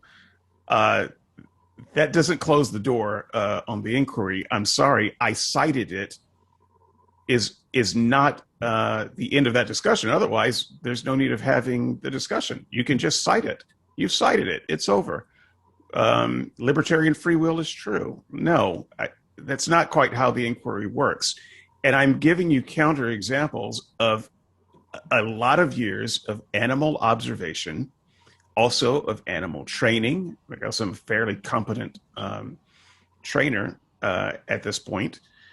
And it does not stack up with the words that you were saying. My lived experience with animals doesn't stack up with what you're saying. Do you have any experience with living with and training animals? Because I'm not just making this up either. Yeah, you are, because everything that you just said is perfectly in line with what I have been saying. And when I cite a valid scientific falsification test, that I'm not giving philosophical arguments. I give a scientific. Okay, well, I ask you for more color on that. So maybe I don't want to get frustrated, but if you've got something other than it's in a paper that I read that you can explain and defend, that would be great. I'm all ears. I'm sure the audience is all ears. If you can explain to me what you mean and why people like myself would say, yeah, but I've observed in the animal kingdom something different than what you're saying. I don't know. I guess I would just say they need to listen better to what I'm saying, because what they're describing is just an animal making a choice. I never denied that. Okay, but what you're denying is that that's different than a human making a choice. Mm-hmm. Right? So if animals can make a choice, humans can make a choice. And you said that animals have two options. They can pick the orange or the apple. And humans have four options. They can choose not to pick either the orange or the apple. And that just does not follow, because when you offer an animal food, they very frequently choose the option to not eat the food. My dog usually has two toys around. I can pick up both toys. I can give him the choice of one toy or the other toy, and he often chooses neither toy. Or sometimes he'll go for one toy, or sometimes he'll try to go for both toys because he's really kind of stupid sometimes. And it's extremely providing a third option. Okay, but this is exactly the same option that you said that they couldn't do a moment ago. You said that their instinct requires them to either do A or B, and that they don't have the choice to not do A or B. And I'm telling you, as an observer of my entire life, and as everyone listening who has ever seen an animal can observe, animals do have the choice to not go with the banana or the orange or the apple, or they could go for one, or they could go for two, or they could try to go for all three. They have all of the same choices in front of them that we do, and they make those choices by whatever decision tree they have in their head to do.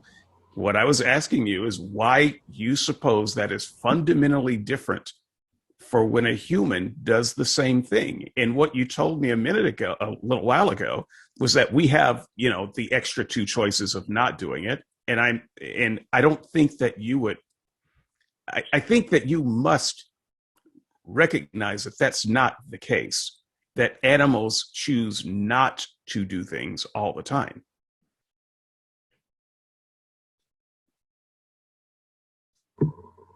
Yeah, okay, whatever. Well, do you acknowledge that animals choose to not do things in the same way that they choose to do things? Like I gave you the example of the treat. I could put it on video right now. It wouldn't matter. Anyone who has a dog knows this. I could offer my dog a treat. My dog could see the treat.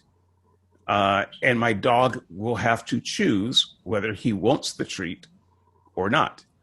Do you agree that the dog could choose He can't choose to refrain. He can choose not to eat, but he can't choose to refrain from eating. What will help me understand what that means? I don't know what that means, Dale. He doesn't have a free want phenomena in his brain. Okay, okay. That's more jargon. I'm trying to stay away from that. What does it mean? You said that he could choose not to eat. I understand that, but he can't choose to refrain. I don't understand that. Guess that's the same as choosing not to eat. Yeah, I just don't move on to Val or something like that if you have another question. I feel like I've got something to talk about unless you want to go on. Okay, but Val, were you? Free will.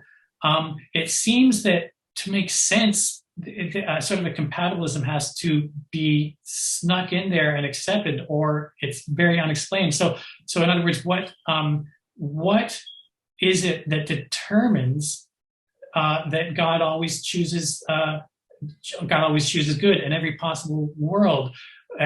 We're always told to talk about God's nature as for why God can and can't do things. So it seems that God therefore would have a determinate nature that his actions may not be caused by outside physical causes like ours, but something determines that God always chooses good. And if it's his nature, then God is in that way determined always to choose good. And then you've got to ask, well, then what does it mean to say God is free?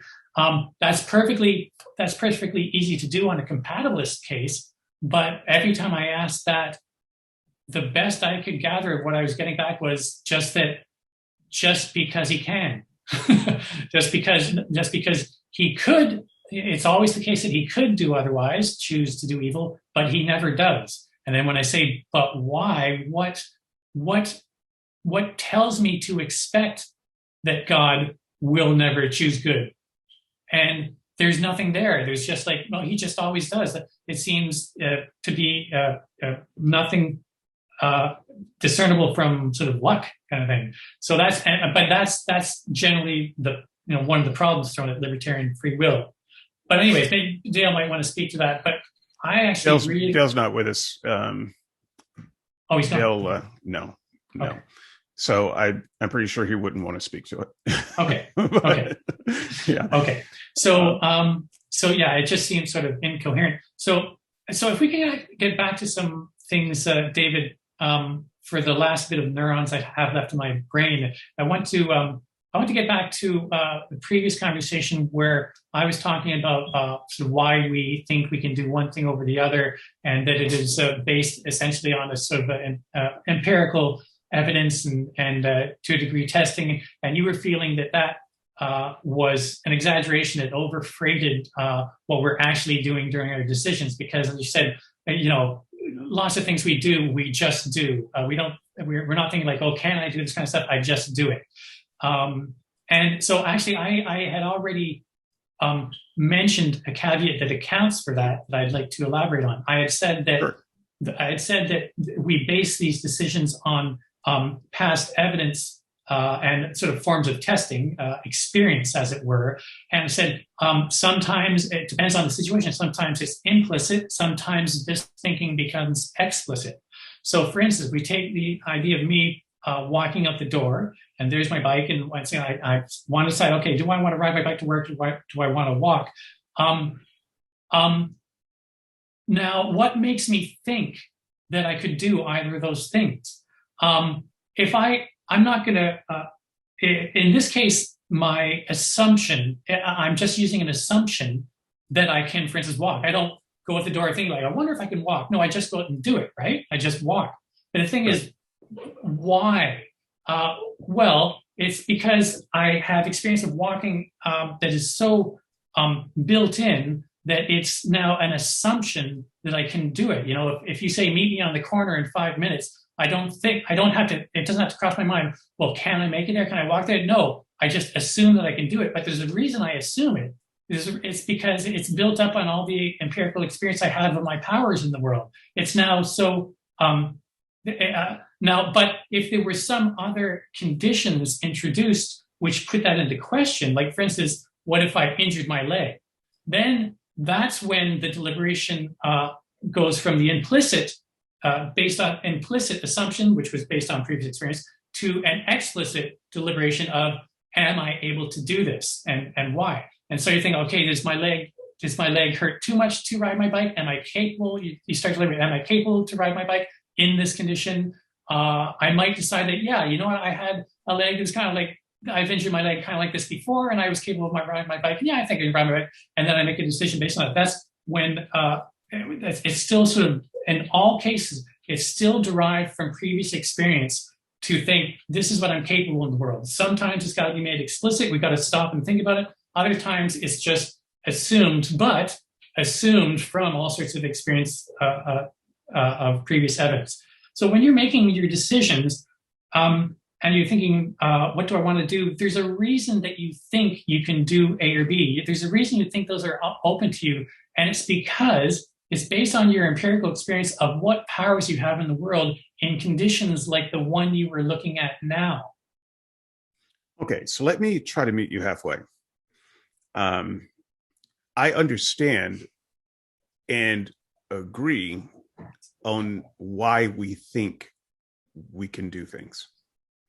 So that's not the place where I think a hard determinist like myself lives. We absolutely agree that experience plays a vital role in what we think we can do at any given moment. I thought that I would be able to conduct a good podcast on free will today. I'm not sure if that has happened or not, but I've done podcasts before. Similar. There's some lots of unknowns whenever you do a podcast, but I like my chances, and so I have reason to think I could do it. What I don't have, right? That's right. But what I don't, well, I have reason to think it's possible. Right. Okay. But what I don't have is knowledge that it's possible. Correct. I have reason to think it's possible. But I don't have knowledge that it is possible. So I want to just make that distinction. Yes, I have reason to think it's possible that I could have chosen any shirt in my shirt drawer. And I've got a shirt drawer, for the record, that's full of shirts, and they're almost all the same. Very slight variations. Because when I find a shirt, I just buy a bunch of them. Same thing, pair of socks, whatever, sweats. So I just buy a bunch of them. I find it fits. It's comfortable. I like it. I buy a bunch of them, and I don't think about it. Drawer full of them, reach in, pick it out. So with me, it's largely just a random decision. But then you have to ask, well, but where did you put your hand in that drawer? How far did you open the drawer? Where is it really random? Well, no, it really isn't. But as far as my decision making process goes, I could have chosen any shirt in the drawer. I have reason to think that. But at the moment that I reached in the drawer this morning, maybe I was sitting on the edge of my bed. So where I was sitting determines how far of a reach the drawer was. Okay, so I could reach the drawer, but how far could I actually open the drawer? Well, I could open it sufficiently to get, maybe some shirts on the front, edge of the drawer, but not sufficiently to go deep into the drawer in the back of the drawer. So we're starting to narrow down what could have happened at that moment. And also we have to remember, these are not infinite moments. Moments are not infinite where you can go over all of this decision-making stuff that we can talk about after the fact. It's a moment that is here and it's past.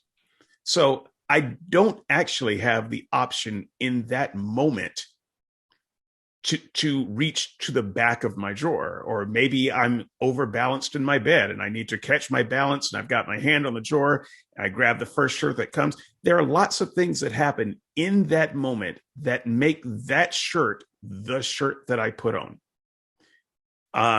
It feels random to me because I don't care what shirt I put on. I like all of the shirts in the drawer.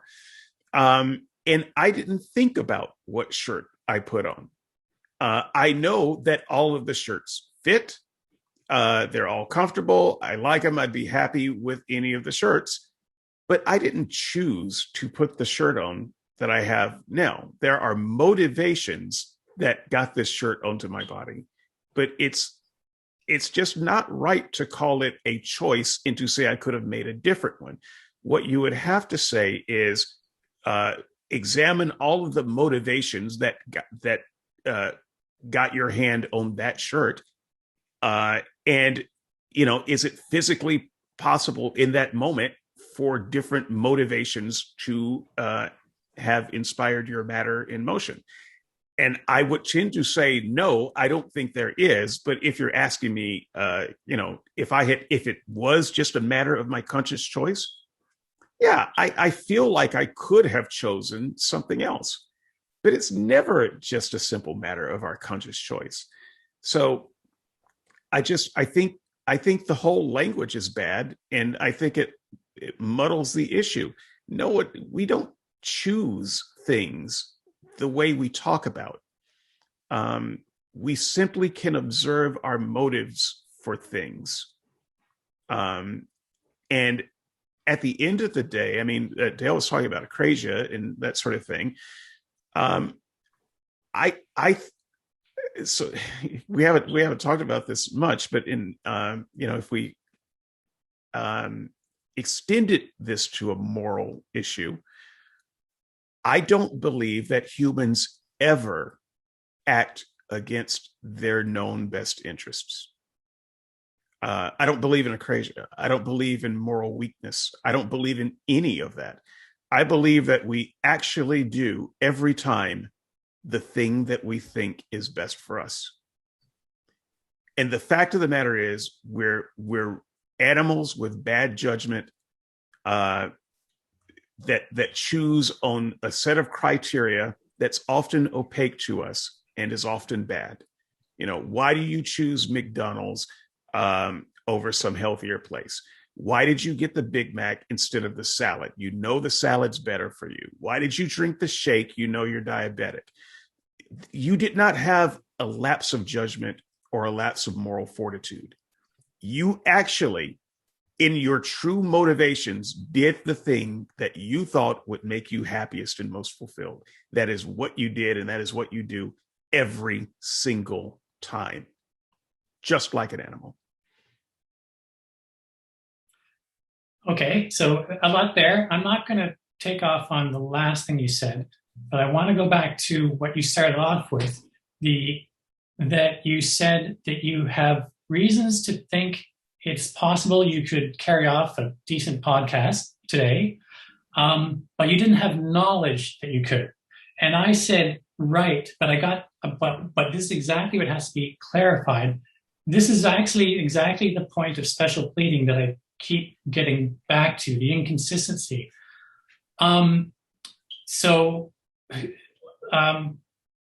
me actually sort of back up slightly more by saying, please don't get mad at me for this analogy, but when atheists like you and I listen to Christians, we really see what it's like when somebody is reasoning from an intuition.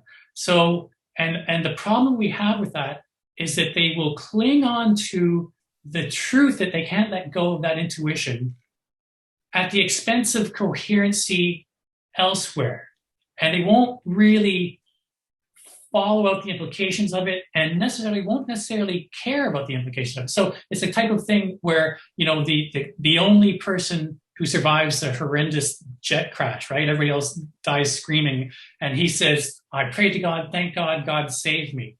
That much I know. I mean, how else could have? I know, I felt God's presence, stuff like that.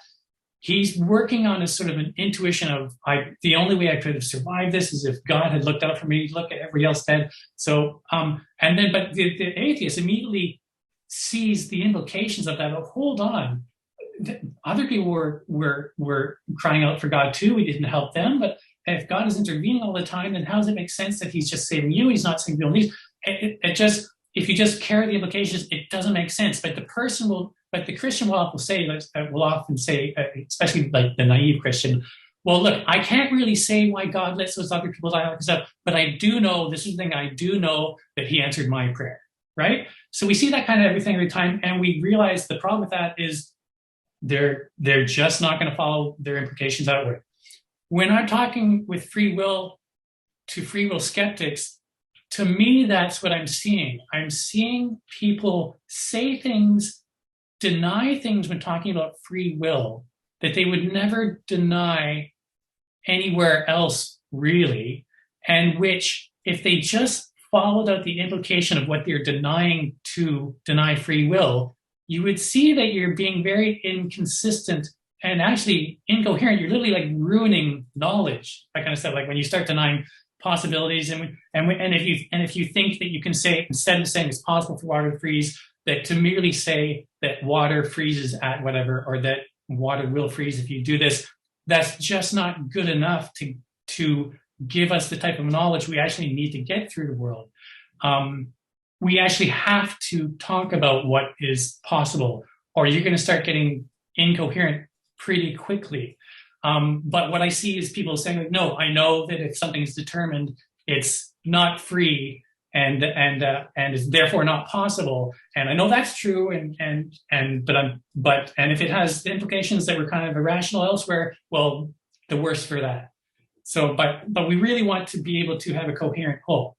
So anyway, so let's go back. So back to your idea that you had reasons to think that you could pull off a podcast, but you didn't have knowledge. But, well, what could that actually mean? I mean, the knowledge you have, the reasons you have to think that you could pull off a podcast is the knowledge that you could pull off a podcast. And if you just say, well, oh no, I don't know in an absolute way that I can pull off a podcast because maybe something will go wrong that I haven't thought of, or randomly, all that kind of stuff. I don't know until it actually happens. Well, that's the type of impossible demand on knowledge that we don't place anywhere else. You don't need to know in some absolute sense where nothing could go wrong. You just have to have reasons to think it's likely. That's essentially knowledge. It's the same as like, why should I think that water will freeze when I put it in the next thing? Well, the reasons we have is that from all the empirical experience we have of what water is like and what is likely to happen. We can't say absolutely for sure what happened, but then if absolute certainty is necessary for knowledge, then we never have knowledge about anything. So the reasons you think you could have done a podcast is essentially your knowledge that you are capable of doing podcasts. Just as if you spoke French and you learned French and you lived in a French city for a long time and had spoken French successfully, the next time if you're going to a job interview and they ask, can you speak French?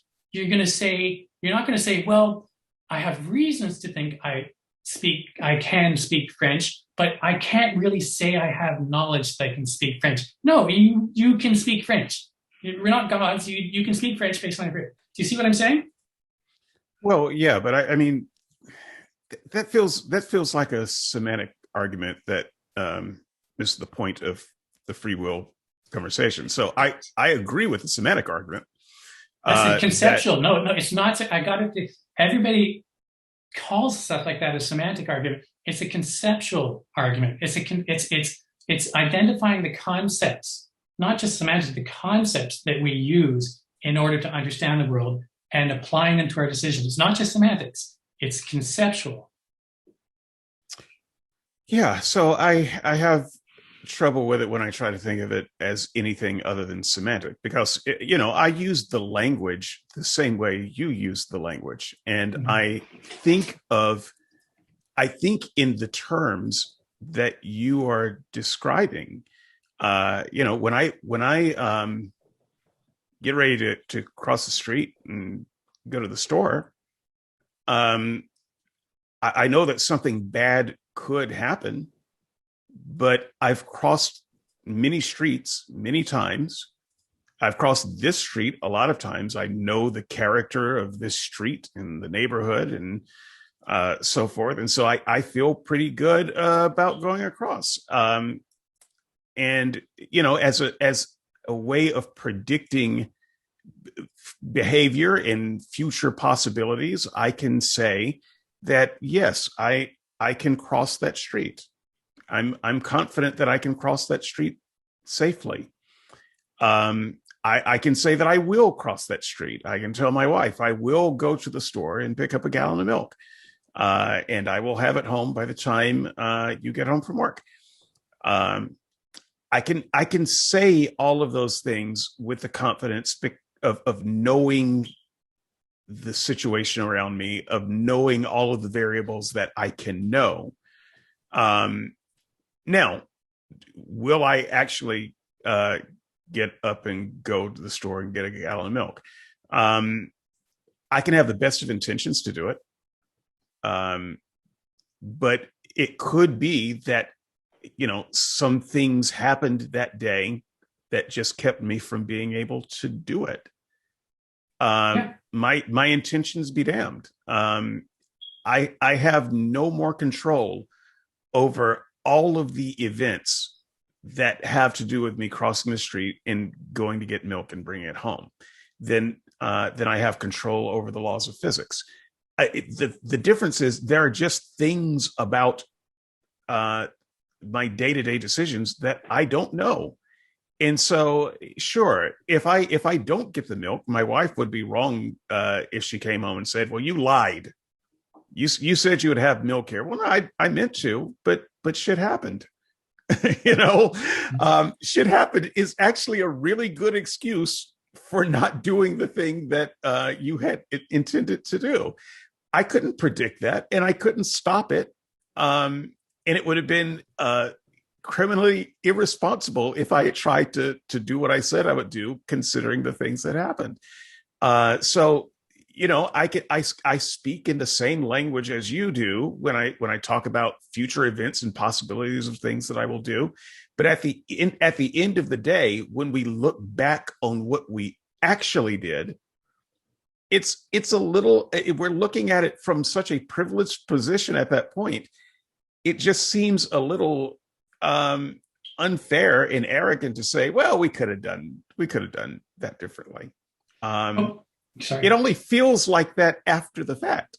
It doesn't It feels like that after the fact because it was true in the same sense it was true when you were thinking you could do it and when you chose to do it. Okay, so here's something to realize. When we're talking about causal determinism, which we're assuming for this, does it make sense to say we could have done otherwise given some causal determinism? We have to remember that what that entails is that in a sense, the future is like the past, in the sense that it is determined, in the sense that it is fixed in a way. So the arrow goes both ways. If you say I crossed the street, but really I couldn't have because I was always determined to cross the street. Stop and think of before you're crossing the street and you're thinking, I could cross the street.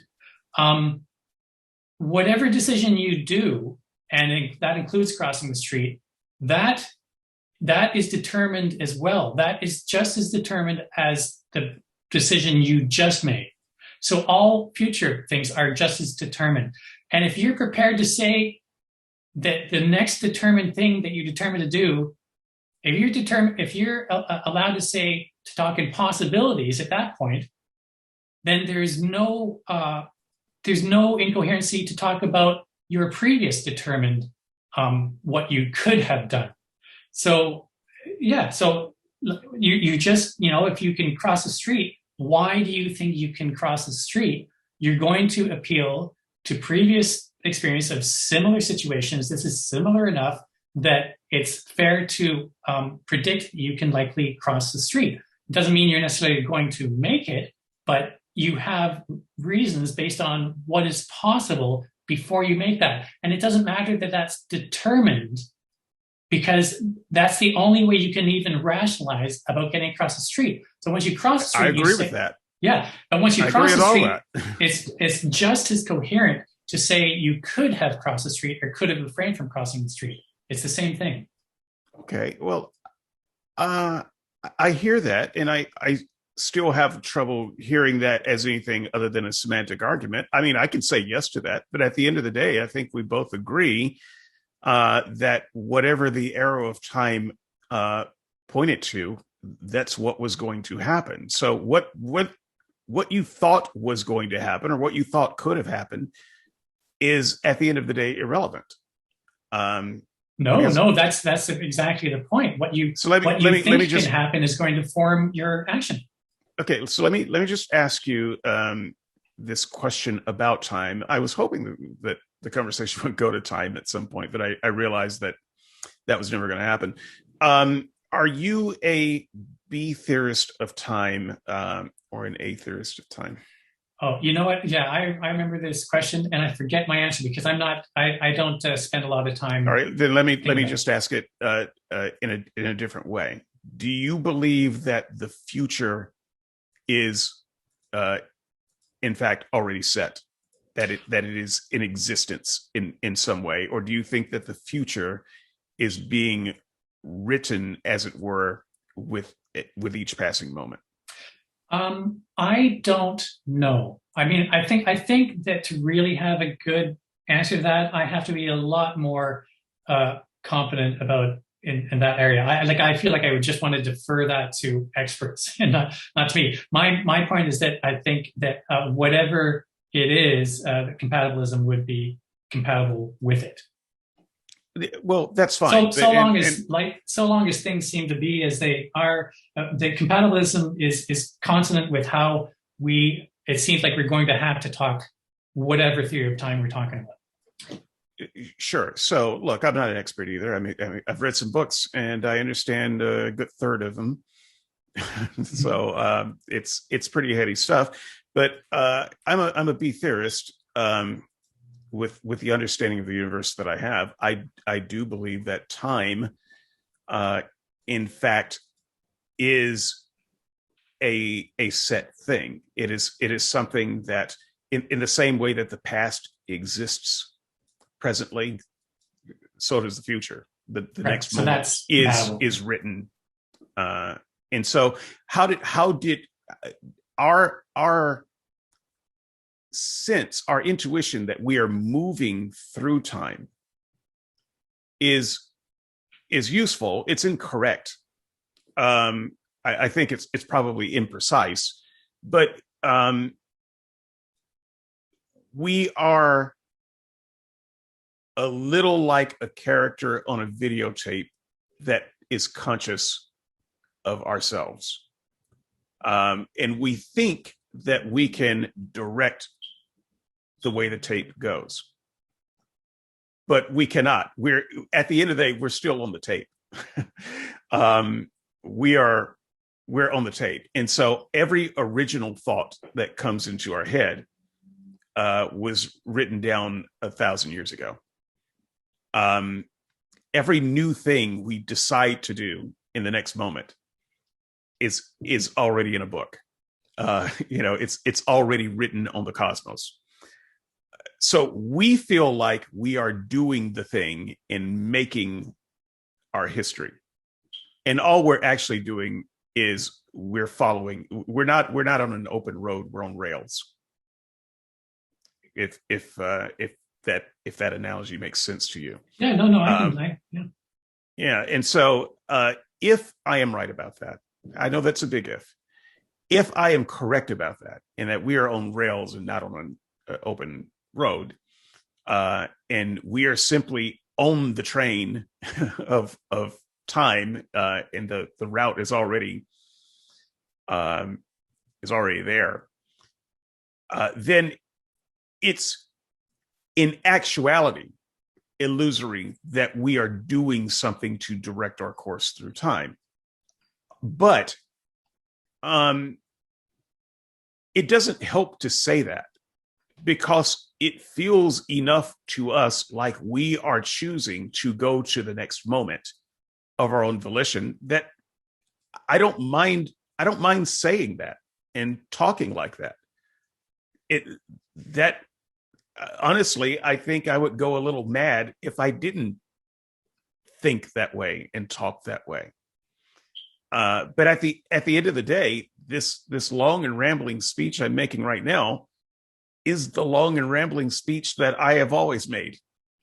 I've already made it. Roll back the tape, I will make it again. Roll back the tape, I will make it again.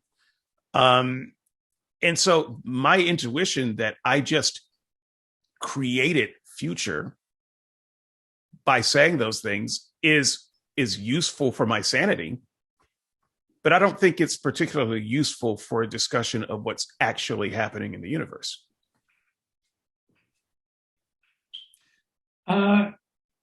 Okay, so yeah, one reason I don't spend too much time thinking or worrying about A and B time is that I'm very aware that literally everything that I would have said, everything from just the idea that we're moving through time to the whole notion of causation, to what science does, to whether counterfactuals are even true or not, it's all under debate.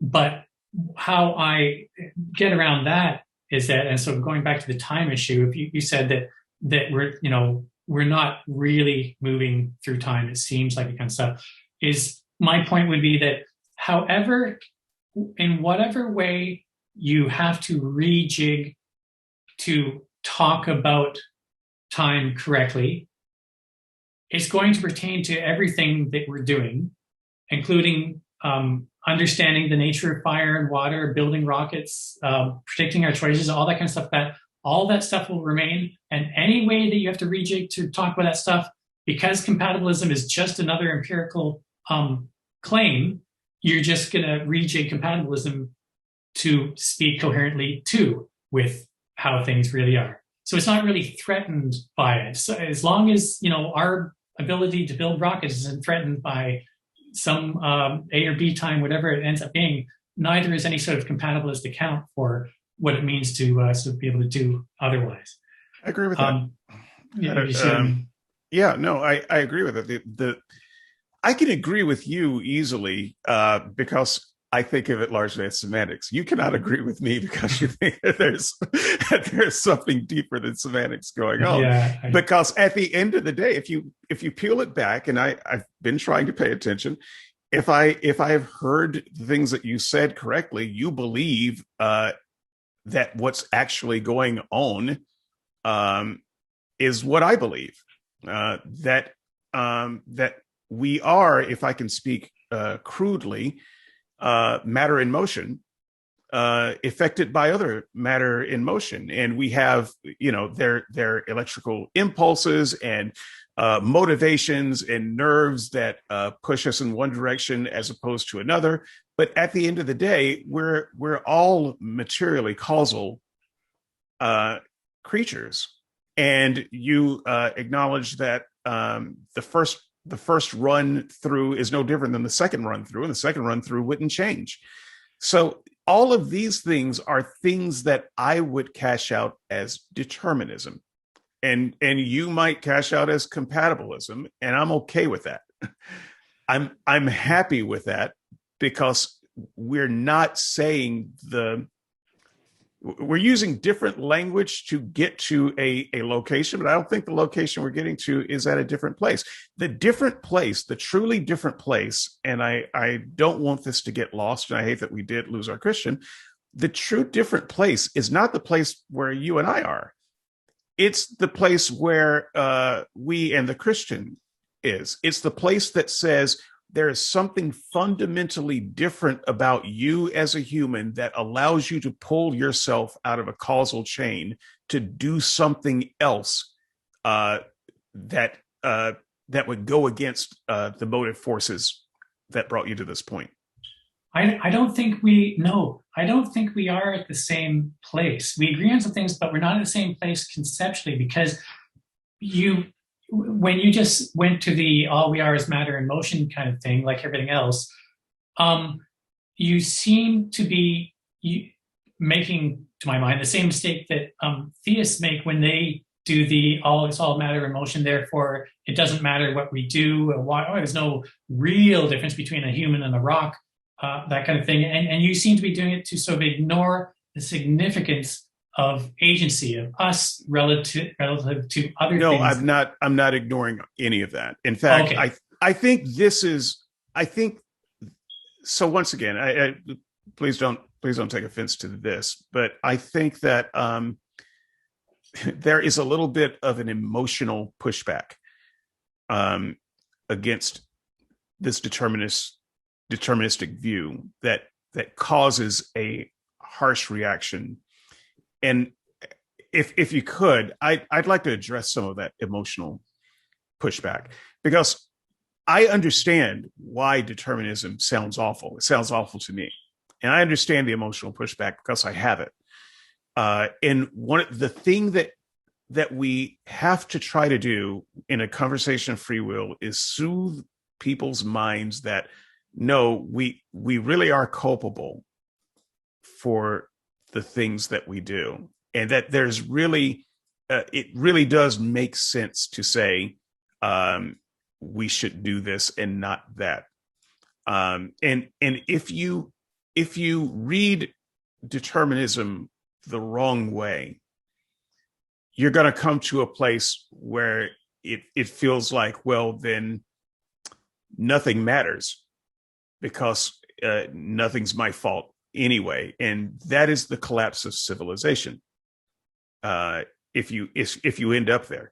So allow me to make a case for determinism that tries to separate this emotional issue that people have, because I do think that you and I are in the same place, but you are pushing back exactly where Christians push back, which is to suggest that, oh, well, you mean none of it makes sense? Well, so first of all, no, none of it does make sense. And so cosmically speaking, what we do here is about as significant as a star blowing up. So I'm just gonna stake out some ground that's emotionally uncomfortable. I don't care.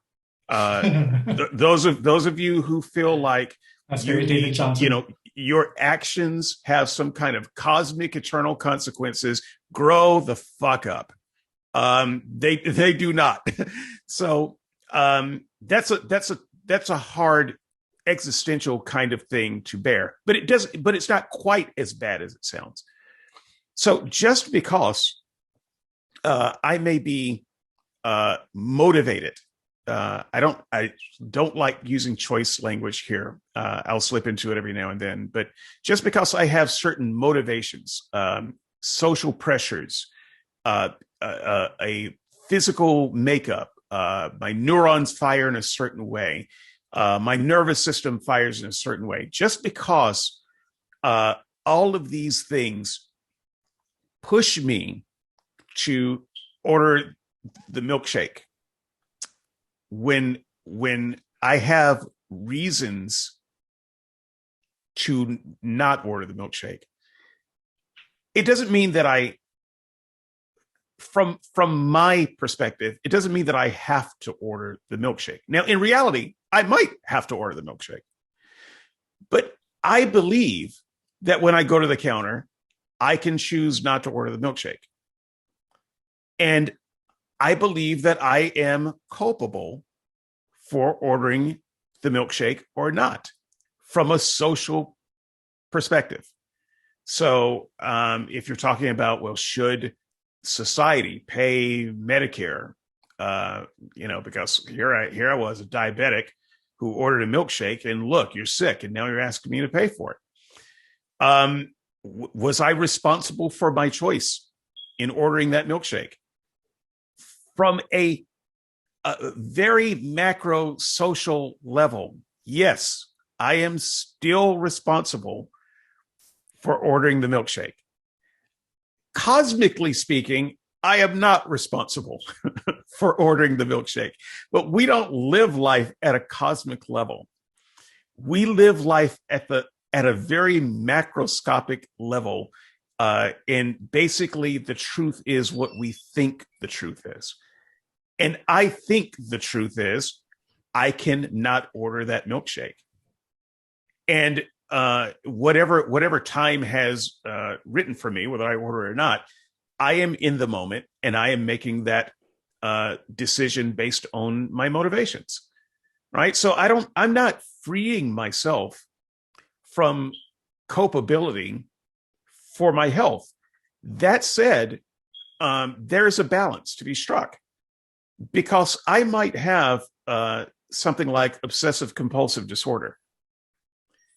That is not my fault. Why do I have the obsessive compulsive disorder? I didn't give myself obsessive compulsive disorder. And maybe on a broader, different level, I had to order that milkshake. Okay, so we are both culpable and not culpable. And it depends on the level that you're looking at. So I find it challenging, but not terribly inconsistent. It's just the reality of every moment of our human lives. So you, Val, are a smart guy. You can't help it. You can't not be smart. Things that you say are going to be, on average, more intelligent than things other people say, because you simply got more gray matter and a higher IQ and better usage of those facilities. Can you say something dumb? Sure. And are you responsible for the things that you say? Sure. At one level, you are. At another level, you're not, because you're a pack of gray matter and a pack of motivations that can't help but be what you are. So I think that we can have determinism and social culpability at the social level. But if we understand determinism properly, I think that we would be less inclined to pull the trigger on things like the death penalty and things like locking people up in cages forever because of compulsions that they literally cannot control. And it's the Christian mindset that says, no, you can literally control everything. And I think that that's part of the determinist pushback, because we know that that's not true. You cannot literally control everything. And there's some things that we're aware of that we can't control. But it also goes too far to say, but we can't, at least at the social level of humans interacting with other humans, we can't control anything. Does any of that make sense at all? It made sense in my head before I started saying it. Yeah, no, mostly we're on the same page about that. So the idea is that I think most compatibilists I know of would say that no, we don't have an ultimate moral responsibility of the type libertarian free will is trying to establish. A sort of a buck stops here, causes sui.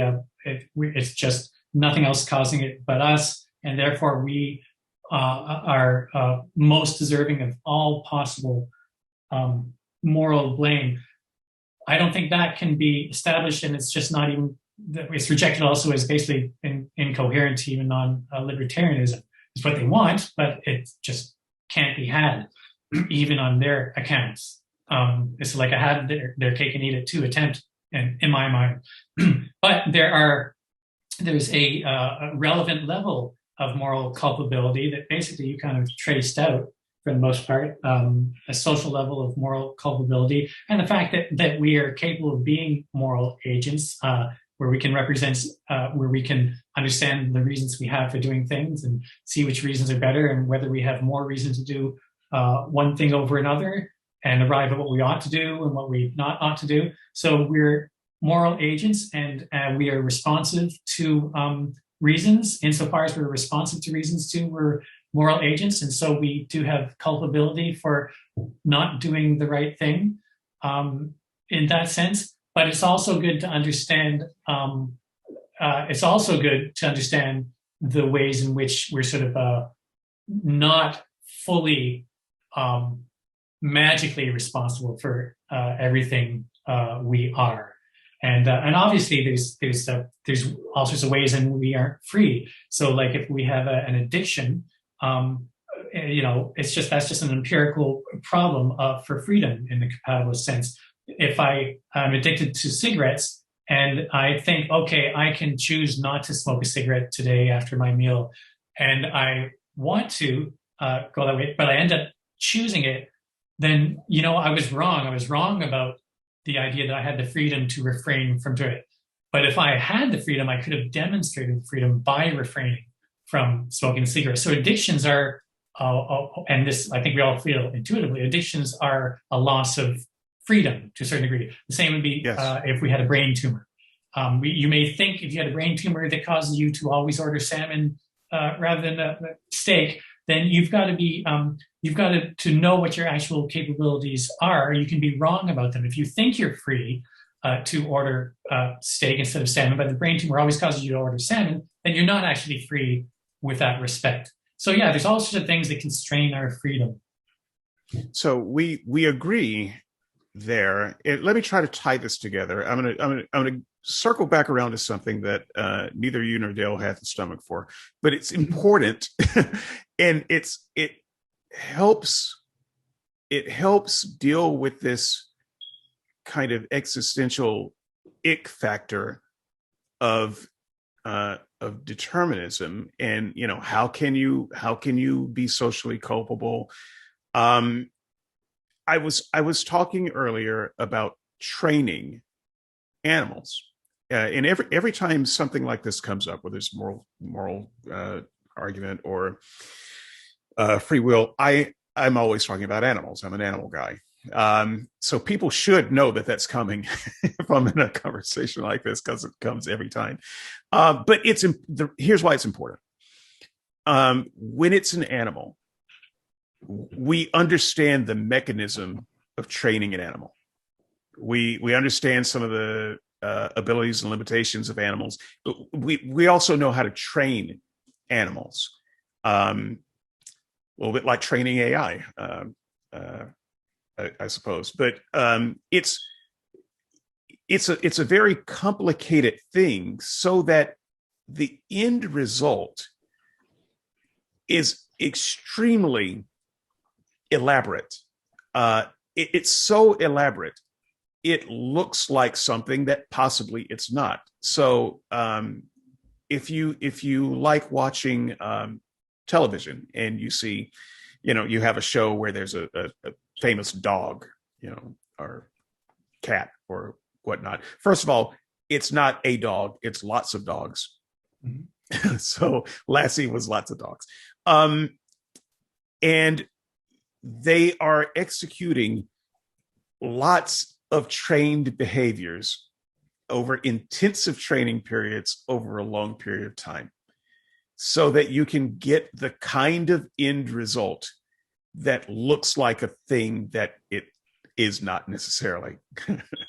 So that's training. We understand that. What happens when an animal doesn't take to its training, or loses its training, or goes crazy and bites somebody? Well, we don't say that the animal is evil, but we'll put it down, right? We will give it the happy juice one last time, or the bullet, whichever is cheaper, and that animal's gone because it didn't take to its training. And we don't feel like we have a lot of moral responsibility toward an animal that forgets its training and bites someone and goes rabid. We shoot it. Okay. Humans, I contend, are trained animals. Now, we have broader capacity, like computer. You can train AI and supercomputer better than you can AI and a calculator.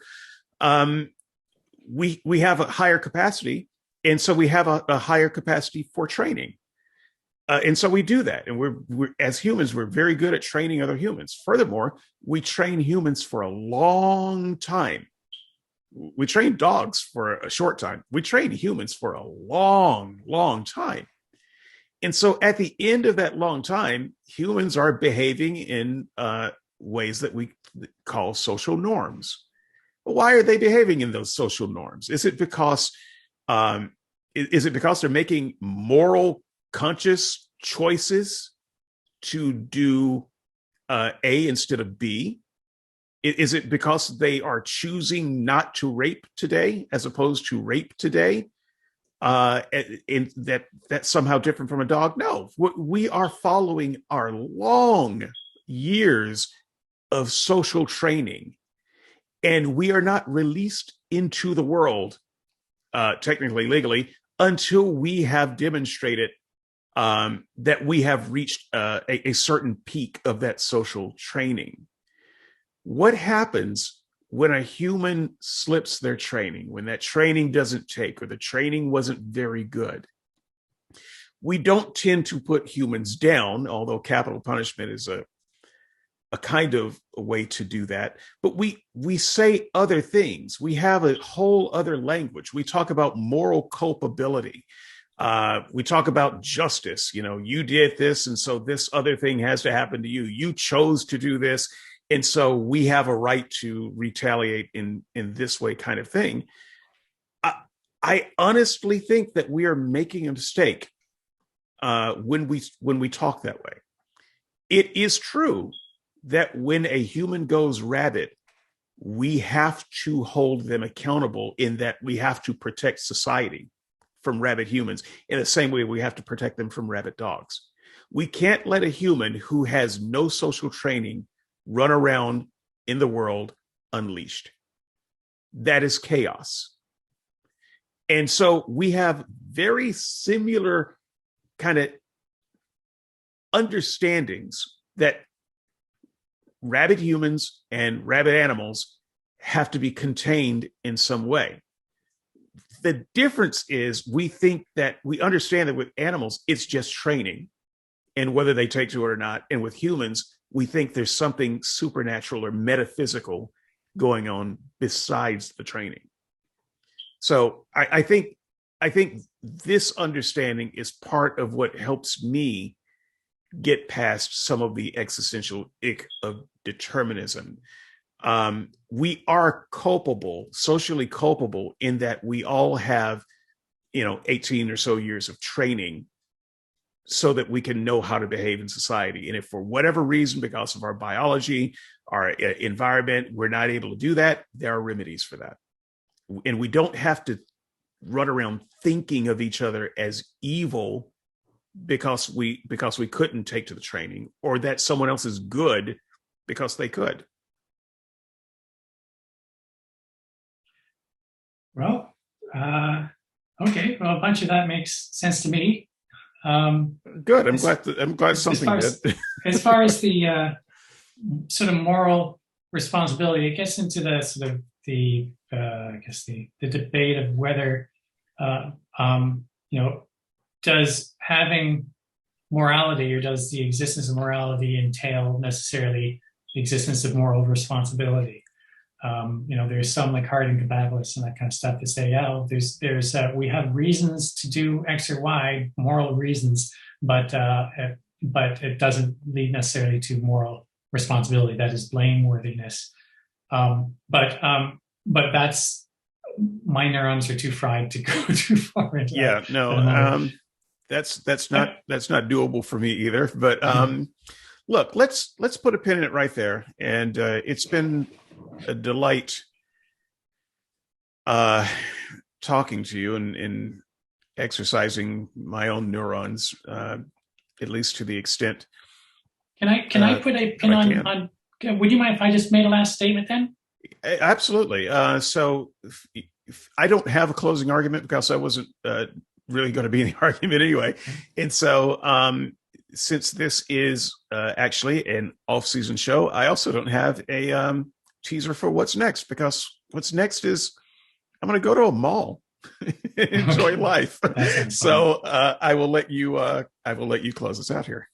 Oh, geez. Okay. I was just actually going to revisit that. What you just spoke about, you talked about taking the ick factor out of determinism. And that's actually a lot of what I was trying to do.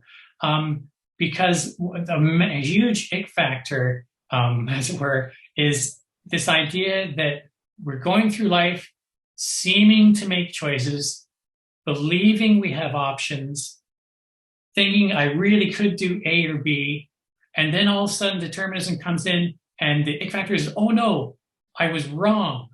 It was an illusion. It's all a masquerade. I really couldn't do A or B. I really couldn't have done otherwise, that kind of stuff like that. That's a huge ick factor to just our daily life. And what I'm saying is that no, I'm trying to take away the ick factor to say that no, when you were deciding on actions and you thought you could do A or B, the reason it felt like you could do A or B is because you were right that you could do A or B. The actual conceptual scheme you're using for figuring out what to do and whether you can do it justifies thinking that you could do A or B in a way that is not at all threatened by determinism, because it's the same reasoning that we understand everything else that's possible in the world and the nature of everything else. So that feeling that you could choose A or B, it's there because you're actually thinking in a way that is yielding truths about what you can and can't do. You're only making a mistake when you're jumping out of those normal everyday decisions and trying to philosophize, which most of us aren't very well equipped to, about, well, how does determinism fit in with this? And then you make mistakes like, oh my gosh, I was wrong. No, you weren't wrong. If you go back and you actually look at what is going on, you're not making metaphysical judgments when you're making decisions. You're making standard and empirical judgments of probabilities that work to send rockets to the moon and work to freeze your water in the fridge, all that kind of stuff. You generally have the powers that you think you have. So that's my general point. Okay. Yeah, I understand the spirit of it, and I don't disagree. And I I still think that we are mostly standing in the same field, and I know it, and you don't. Could be. I'm not on mission today. So that said, it's been good. Yeah, we'll cut it off there. I look forward to comments on this one, because there's so much that I when I go back and listen to, I want to revisit. I want to re-listen to both what you and Dale were saying, and I would encourage people to just kind of listen to this one. If you normally listen at fast speed, slow it down so that you can really kind of drink in the ideas. So thanks a lot for being on. I know that you don't do this too often, and we'll try to impose upon you in season 4 to do it a little bit more often. Thanks very much, David. Bye-bye. Bye-bye.